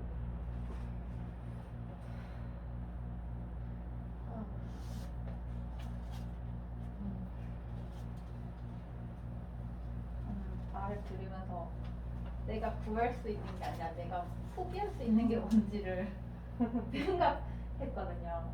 그러니까 저는 사실 좀 억울하기도 한데 그러니까 막 나는 뭐 10년 후에 뭐 또 막 공부도 하고 싶고 뭐도 하고 싶고 뭐도 하고 싶은데 그 전에 세상이 멸망하면 어떡하지? 그런 고민을 그러니까 뭔가를 미래를 계획할 때마다 늘 하거든요. 그러니까 내가 5년 후쯤에 뭔가를 하고 싶은데 근데 그때 이미 부산이 물에 잠겨 있으면 어떡하지? 그런 고민들을 해서 내가 그런 꿈을 꾸는 것조차 약간 사치인 것 같다는 생각을 되게 많이 하고 그러니까 뭐 나의 개인적인 막 배움이나 뭐 일생의 막 평안이나 막 그런 막 이 커리어나 이런 거가 아니라 지금 기후위기를 해결해야 되는 거 아닌가? 내가 나의 막 그런 개인적인 것들을 찾는 거는 약간 욕심인 것 같아. 막 이렇게 생각을 되게 많이 하는데 근데 내가 왜 이런 죄책감을 느껴야 되지? 또 동시에 싶고 근데 그런 고민이 약간 이렇게 끝도 없이 계속 이어지는 것 같아요. 그 뭔가 이 모든 게 다 나의 책임인 것 같고 근데 뭔가 되게 억울하고 아쉽고 그러면서 또 동시에 근데 그렇다고 막 외면할 수 없고 그런 마음들이 계속 있는 것 같아요. 그래서 나는 저가 항공 타고 외국 여행 많이 못 나가봤는데 이제는 그런 시대가 아니네. 다른 사람들 많이 했다는데 근데 이제는 그런 시대는 오지 않겠구나라는 거를 그냥 받아들이는 거. 내가 누릴 수 있을 거라고 생각했던 당연히 누릴 거라고 생각했던 것들이 사라질 거라는 거를 받아들이는 게 좀 마음으로 힘들어요. 그러니까 덜 쓰고 덜 소비하고 덜 누리고 이런 것들을 해야 한다는 건 알지만 한편으로는 억울한데 그런데 어쩔 수 없지라고 이렇게 생각하는 과정이 계속 있어요. 여기서 뭐 그 케이트 소퍼의 대안적 쾌락 오히려 이제까지가 재미였냐 이 자본주의의 광고나 상징이 과연 우리한테 행복이나 재미를 준 거냐라는 식으로 접근을 할 수도 있는데 재밌어 보였어요. 소비 얼마나 재밌어. 그러니까 제 말도 케이트 소퍼의 그 이 이론을 이제 우리가 밑줄 치고 읽는다고 아 그렇지 그거 아니라는 거죠. 생각이 전환 그러나 다른 어떤 공동체와 다른 교류를 만들고 체험하면은 또 뭐 달라질 수도 있는. 그래서 그 조지 마셜 기후변 심리학을 보면은 왜 사람들이 기후변화에 대해서 생각을 안 하고 사회가 지지부진한지에 대한 온갖 이유가 다 있잖아요. 그럼 희망이 없냐? 근데 조지 마셜의 법은 딱 하나잖아요. 신념의 공동체를 만들고 키우는 거래죠.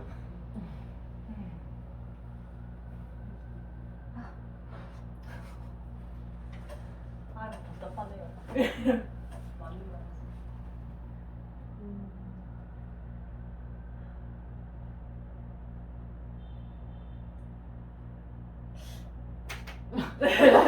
모르겠지만 이제 사회를 잘하셔야지. 네.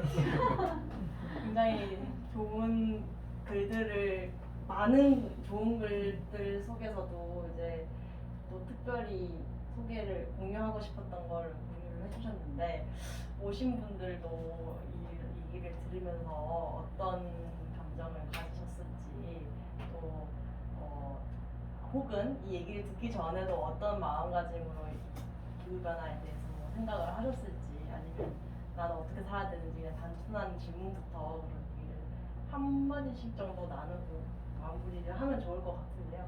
그 전에 이제 조금 늦게 오셨지만 역자님 다 아시니까 그리고 저희 이제 연구소에서 자주 디자인을 도와주시는 디자이너 분이시고요. 잠깐 간단히 자기 소개를 해주시겠어요? 매뉴얼 리포트 같은 거 예쁘죠?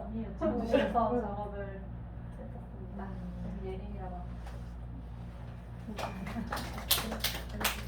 네. 소개를 더 간단히. 아, 예. 저도 이거 같이 끼워서 한 신혜정이라고 합니다. 다 같이 끼어서 하셨다고 다 역자님들이 다 똑같이 얘기를 해주셨는데 아, 그래요? 어떻게 된 건가요? 누가 민영이 쌤한테 우리가 다 혜정쌤은 자전거로 세계 여행을 너무 대단하신데요? 탄소 발자국을 줄이기 위해서요? 아, 꼭 그런 건 아니에요. 그냥 힘든 거 약간 좋아하는 그런 성향이 있어서. 세계 다는 아니지만 실크로드는 건넜잖아요. 예, 유라시아 정도. 예, 유라시아. 예, 유럽까지 안 가고. 예. 그거를 하시기 전에 뭐 특별한 훈련도 하셨어요? 아니요, 못해서 되게 네. 욕을 많이 하면서 다녔습니다. 저의 욕을. 내가 내 돈 주고 이런 고생을 하러 나왔나. 예. 와. 저는 사실 아까 전에 막 얘기를 했지만은 이런 좀 우리가 갖고 있었던 거를 내려놔야 되고 이렇게 좀 해야 되는 거에서 교육을 받아서 그게 될 게 아니고 좀 기본적으로 이런 사고관이라든지 세계관이라든지 이런 거가 좀 같이 변화되어야 되지 않나 싶어서 종교에 되게 뭐랄까 힘이 크지 않을까 싶거든요. 그리고 수녀님들께서 또 이 얘기에서 어떻게 좀 느끼셨고 삶에서는 어떻게 생각하고 계신지가 궁금했었어요. 자연스럽게 소개를 해주시면 좋겠네요. 편하시게. 저는 지금 이야기 들으면서 수녀님들도 똑같이 그동안에 이런 상황들을 알고 있었고 끊임없이 교육받고 영상을 받고 하기 때문에 똑같은 그런 감정을 느끼는 거예요. 피로감을 느끼는 거예요. 내가 할 수 있는 걸 최소한 내 삶 속에서 하고 있어도 너무 이게 어디까지 어떻게 해야 되는지를 모르겠고 더 이상 이런 것들을 하라고 하는 것에 대해서 해야 된다는 건 아는데 하고 싶지 않은 거기까지 온 거예요. 그런 상태인 수녀님들을 저는 이제 특히나 생태위원 수녀님들을 먼저 동력을 만들어야 한다는, 왜냐하면 수녀님들이 다 같이 함께 모으기 위해서는 이 수녀님들부터 먼저 일어서게 만들어야 된다라는 생각을 하게 됐고, 여러분들의 이야기를 들으면서 이렇게 나눌 수 있는 시간, 우리가 느끼는 좌절감, 절망감, 그리고 그 아픔, 이런 것들을 나누는 시간이 저 더 많이 필요하구나 라는 생각도 했고, 저 개인적으로는 그 수녀님들에게 저희가 종교인으로서 할 수 있는 건 그거예요. 지금 전 이제 일반인을, 저희 수도의 영성으로 사는 일반인들에게 이번에 해야 될 수업해야 될 게 바로 인간 현재 이것의 근원들에 대해 이야기하거든요. 기계론적 세계관, 뭐 기술 관료적 그 패러다임, 또 또 인간 중심주의 이것에 대해 이야기해야 되고 성장 발전에 대한 이데올로기에 대한 이야기해야 되는데 이것을 받아들일 그분들은 얼마나 이게 저항이 있을까 이런 과연 이걸 받아들일 수 있을까 하는 그런 두려움들이 있었는데 그것에 대해서 떠오르면서 여러분들의 이야기 들으면 전 제 안에서 계속해서 나는 무엇을 할 것인가 나는 무엇을 해야 하는가 이게 계속해서 제 안에서 있었어요. 그래서 저희는 영성적으로 근원적으로 우리 인간의 존재 의미와 그리고 우리의 나아갈 길에 대한 그 방향성과 그리고 그 어디서부터였는지 그 영성적으로 그 우리 자신들의 마음과 우리가 잃어버린 것들에 대한 슬픔에 대한 그런 것들을 치유할 수 있는 영성적인 것이라든가 이런 것들을 수행들과 앞으로 그러한 것들을 준비하고 수행들로 인해서 또 각자의 그 지역에서 자리에서 퍼지게 하는 그러한 역할들을 우리가 해야 될 것 같아서 저는 네 제가 그 일을 잘할 수 있기를 희망해요.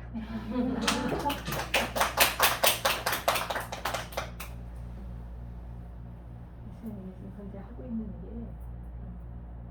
재속회라고 있어요. 재속수도.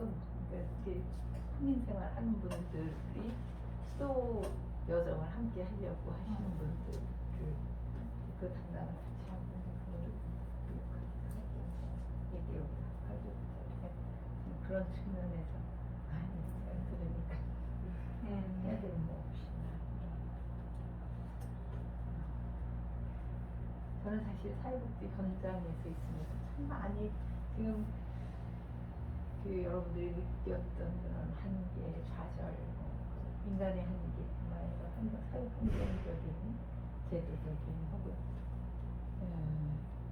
그런 것들에서 참 많이 힘이 들었던 경험이 있어요. 어떻게 보면 그게 소진된 그랬던 경험도 있어요. 그렇게 해서 완전 어느 50대 초에는 그래서 이렇게 느끼면서 제 가슴이 막 이렇게 그런 현상 그리고 늘 저는 그렇게 내가 수도자로서 기도하는 사람으로서 그렇게 운동 뭐를 하는 활동가로서 있지 못한데 그러면서 느껴지는 그런 아픔들이 너무나 큰데 실제로 이렇게 현장에서 완전 투신하는 사람들은 이걸 어떻게 견딜까? 이걸 어떻게 견딜까? 이걸 어떻게 넘어갈까? 그런 생각을 좀 많이 하면서 그때 많이 생각을 했어요. 그런 게. 그리고 참 저도 이렇게 많은 그런 어려움을 생각하고 나오고 아무한테도 또 아무도 그리고 생각처럼 수도자라고 그래서 사실 세상에서 사는 사람들 많은 사람처럼 의식화되어 있지 않은 분들도 굉장히 많아요. 그런 한계 속에서도 끊임없이 하여튼 이렇게 근데 지금 지구 환경의 문제, 기후 환경 고려하면서는 움직이는 게 너무 진짜 한계가 있어요. 저희들도 여기 하는 거는 다 조막조막 그런 하는 건 다 해요. 할 수 있는 건 저 같은 경우는 한 40년 동안 손빨래 하고 일체 그런 거 안 쓰고 조금 제가 할 수 있는 건 제가 요양원 할 때는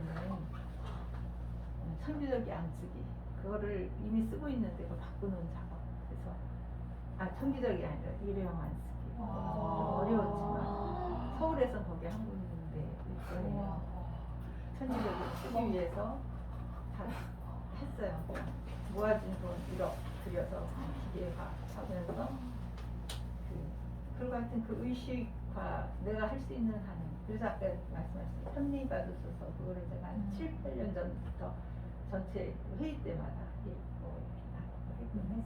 이게 제가 할 수 있는 한 제가 할 수 있고 의식화시킬 수 있는 한은 근데 이게 이렇게 또 사람이 쫙 바뀌면은 그러니까 선생님들도 너무 안타까워해요. 선생님 그랬는데 지금 이렇게 변하는 게 너무 힘이 들어요. 이렇게 제가 할 수 있는 건 그거예요. 물. 근데 저는 제가 그게 얘기했지만 40년 전부터 이게 생명과 관련된다. 그리고 가난한 이들한테 제가 수련 때 이렇게 받은 게 물을 우린 한 통 갖고 제가 한 44년 됐거든요. 수련 들어가서 그거 갖고 목욕하고 다 해야 되거든요. 근데 그거를 했던 수녀님 수련 목사님이 우리가 절약하는 게 한동에 있는 사람들 우리가 없어서가 아니라 그들에게 가는 거다 이렇게 했던 게 그러니까 연대 이게 다 진짜 하느님 백성 그런 사람들에게도 그러니까 내가 하는 게 이게 나로서의 끝이 아니고 그렇게 이제 들으면서 환경에 대한 문제를 이렇게 느끼면서 이제 생명과 연결된다. 이건 내가 그것 때문에 나와 살았는데 그렇게 생각을 하면서 제가 실천할 수 있는 아무리 바쁠 때 병원에서가 지 바빴어요. 그래서 손바닥에 죽어라 하고 그냥 그 실천하려고 정말 제가 할 수 있는 한 물 지금도 그 물 3분짜리 그 누구의 하루지 그거 보고 나서 무시의 하루. 예 깨끗한 물을 버릴 수가 없어요. 그 앞에 우리 다행히 그래서 거기 그건 불편하지만 그 앞에 갖다 버리고 아니면 화장실에 이렇게 뒀다가는데 그거를 하게끔 하고 하여튼 제가 할 수 있는 것은 한다. 근데 그렇게 생각을 하니까 모든 것이 다 겹쳐지더라고요. 휴지 쓰는 거며 물 쓰는 거며 모든 게 정말 모든 게 다 해야 되는 거예요. 그럼 누가 가르치지 않는데 다 보여지는 것들이어서 그게 근데 이제 그 실천한다는 게 힘들죠. 그 실천하는 게 시간을 내야 되고 그렇게 해야 되고 이러는 게 자기를 길들이는 게 쉽지 않다는 생각을 해요. 그리고 그걸 또 막 야단하는 사람도 있어요. 지금 뭐 버리러 갔더니 뭐 안 돼 있으면 이거 해고 오니까 시간이 그렇기도 하고 귀찮고 자기 시간을 투자해야 되고 이런 것들. 근데 저는 그 의식한다는 거는 그냥 변화하는 건 실천하는 거라고 생각이 되거든요. 그래서 근데 이제 그게 강요할 수 있는 것도 아니고 그냥 안다고 배웠다고 그게 다 실천되는 것도 아닌 거라서 네 그래서 그냥 저는 삶 안에서 그냥 그리고 어차피 이게 받아들여야 될 거라면 그 어떻게 보면 아까 여러분들이 이렇게 말하고 참여받으소서에 정말 그 형님이 그 안에 다 있어요. 다 있다는 생각해요. 저는 그 몇 번 읽으면서. 그래서 오늘도 여기서 이렇게 우리가 이 제목만 보고 우리가 구할 수 있는 모든 것 더 뭐 할 수 있는 정말 정책적인 변화 뭐 이런 것 해야 되는데 그런 것이 우리 힘이 너무나 무력하고 그런 한계를 참 많이 느끼면서 난 내가 할 수 있는 거 그리고 이제 분당에 있으니까 교육을 좀 하고 그러고 싶은데 그동안 제가 이제 3년째 이거 있거든요. 코로나라는 것 때문에 탁 막혔다. 이제 5월부터 이렇게 활동이 시작이 됐어요. 그래서 그때부터 제가 갖고 있는 이제 그런 자료가 환경 자료 같은 거 모은 거 좀 풀었으면 좋겠는데 그것도 제 뜻대로 안 되거든요. 저 이제 분당 신부님의 그런 것에 들어가야 되니까 그래서 그냥 그 한계를 그리고 힘이 들어도 제가 할 수 있는 것 진짜 내일 지구가 멸망해도 난 사과 나무 심겠다는 일을 보지 않아도 지금 내가 할 수 있는 걸 하면서 그렇게 맞이할 수 없어요. 마음 아프고 힘들어 그런 생각을 하면서 저는 제가 할 수 있는 거를 해야지 해야 할 수 있고 할 수 있는 한계를 주어지는 것 안에서 해야겠다 이런 마음으로 지금 여러분들이 하는 얘기들은 한계를 마음이 많이 아팠었어요. 아프고 끊임없이 아마 가야 될 거지만 이게 신앙인이라면 신앙인이 혹시 있어요 여기? 신앙을 가진 분들이 있으세요? 없어요? 아무도? 대단히 용감하신 분들 그런 일을 하면서 어떻게 지치지 않고 할 수 있을까? 그런 생각이 저는 들고 용감하신 분들 믿는 데 없이 저는 믿는 데가 있고 그래서 무엇이어도 괜찮다 이렇게 가려고 하니까 제가 할 수 있는 말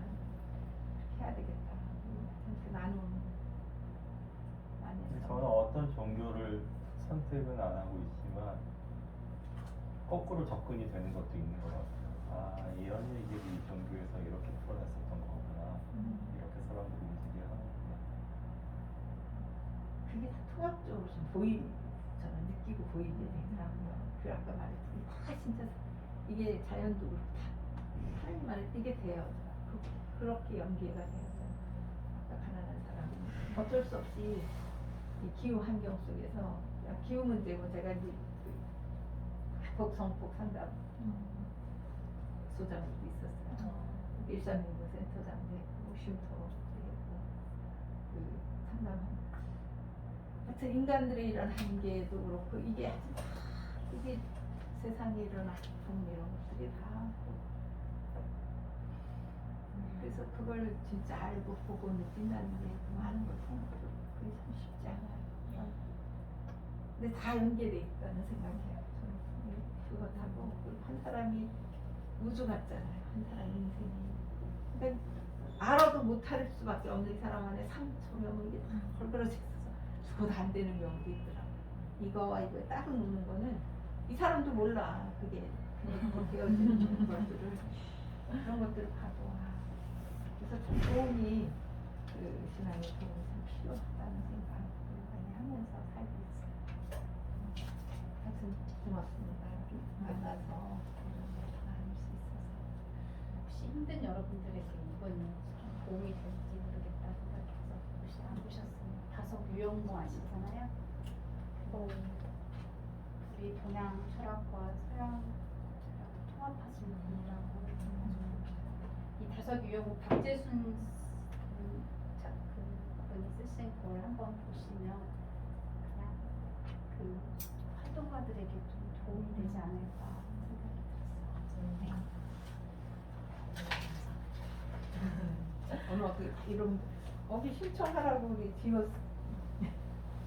JPIC 우리 그 위원들이 있거든요. 거기에 네. 나와갖고 이런 거 참여하실 분 하라고 그랬구나. 그냥 보면 이 제목만 딱 보고는 그러고 그냥 신청을 한 거예요. 우리 아무도 안 왔네. 여러 사람 할 줄 알았어요. 우리만이 아니고 이런 거를 할 수 있는 많은 것을 하기 때문에 못 오셨겠죠. 그러게요. 그래서 다다음 주에 또 이제 여성학년에 대해서도 7월 14일에 하신다고 왔어요. 있으시니까 그때 또 기회 되시면 추천해 주시면 좋을 것 같습니다. 혹시 또 뭐 마지막으로 한마디 하고 싶으신 분 계실까요? 오늘 목소리를 아직 못 들어가서 궁금합니다. 아까 자기 소개 맞다. 아니, 말씀 나누는 좀 늦게와가지고 앞부분 제대로 못 들었는데 그래도 말씀 많이 나눠주신 거 들으면서 좀 많이 생각하고 또 좀 더 책도 좀 더 다 읽어보고 그래야겠다 생각이 듭니다. 초대해 주셔서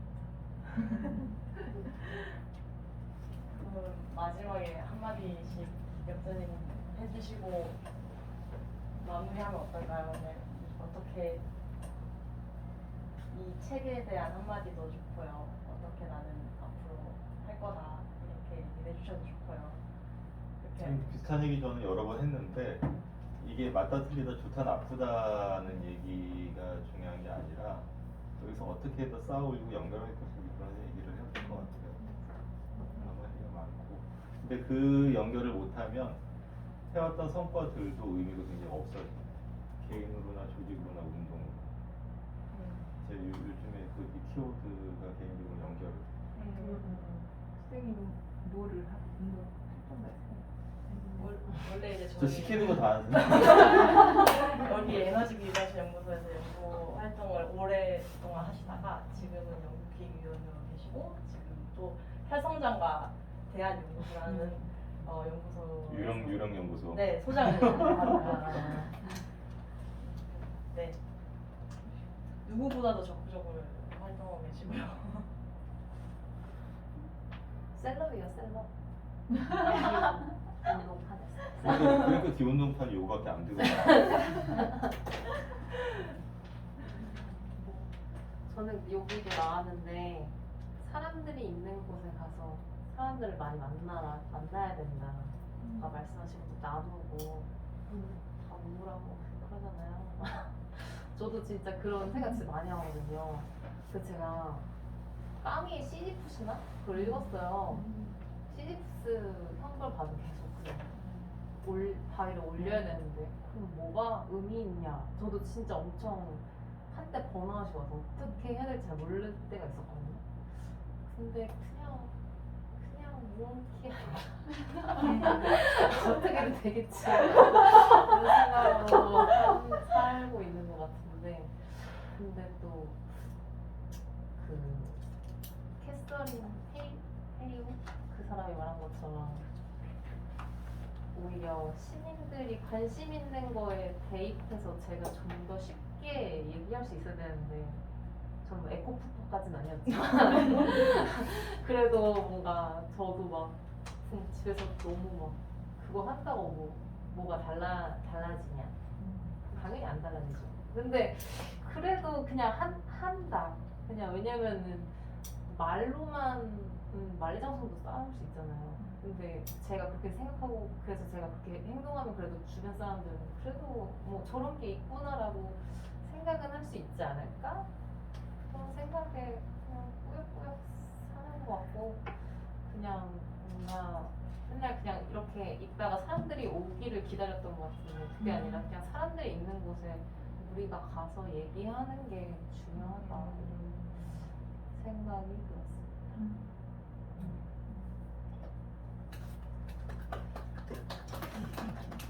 오늘 깜짝 출연해주셨던 박민수 선생님하고 신혜정 선생님과 한마디씩 하시죠. 저는 두 분 하신 말씀에 적극 동의하면서 연결, 소통 이게 되게 중요하다는 생각이 듭니다. 다시 한번. 저는 얼마 전에 저희 집에 개미가 나와가지고 개미. 개미. 개미가 집에서 이렇게 타보면 통로를 막아내오래요. 그래서 한두 마리가 나오는데 걔를 제 집에서 쫓아내고 싶은 거예요. 제 아우들이는 생각은 늘 연결과 이런 생각이 얼마나 제일 중요하고 그런데 제 집에서는 그럴 애들이 없으면 좋겠고 막 약을 치고 있는 거예요. 아까 그 해양에서 그 지난번에 통영에 내려갔을 때 기가 막혀 이렇게 했던 일이 사람들이 자기 어업을 끝내고 조업을 끝내고 돌아오는 길에 자기들을 엄청 깨끗하게 정리하는 거예요. 나머지 다 버릴 바다에. 그물 던져버리고 심지어 그 끈을 올리다가 그물이 걸려 있어. 텔레비에서 이거는 본 건데 그러면 그 어망 때문에 자기가 낚아내던 고기가 그렇게 됐잖아요. 그러면 얘 때문에 그렇구나. 얘를 풀고서는 걔를 자기 위에 올릴 줄 알았거든요. 다시 던지더라고요 바다에. 그러니까 자기 배는 깨끗하면 좋겠는 거예요. 이렇게 얘가 들어가서 얘가 나한테 어떻게 들어올까 생각까지는 안 가는 거 보고서 기가 막혀 그랬는데 이번엔 저는 열심히 쓰고 좌절했다는 이야기.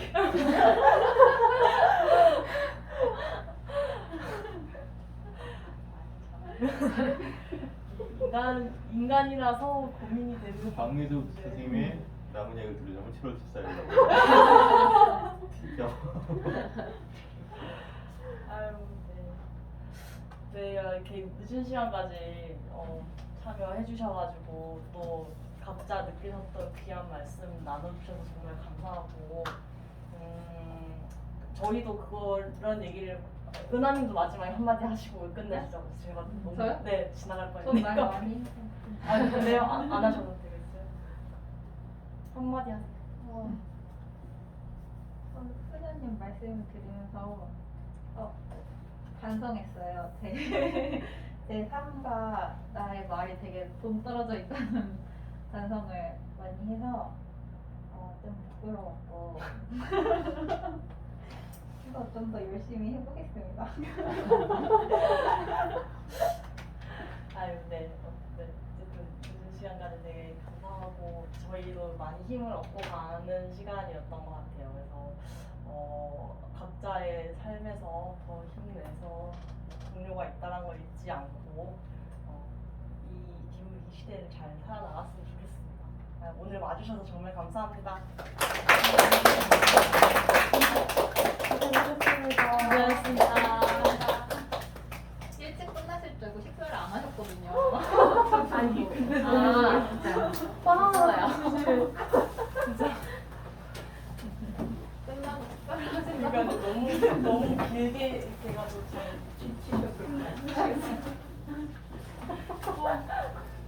뒤풀이를 혹시 하실 분은 저렇게 나가주실 것 같은데. 책을 읽을 수는 없죠. 네, 책을, 제가 네네. 하지는 않겠네요. 네. 천연가스 책왜살 순 없죠. 역자님 혹시 재고가 있나요? 별거 없는데 제거 줄도 안 썼으니까 제거 드릴게요. 사인해서 드려. 어느 분이 원하셨어요? 알겠습니다.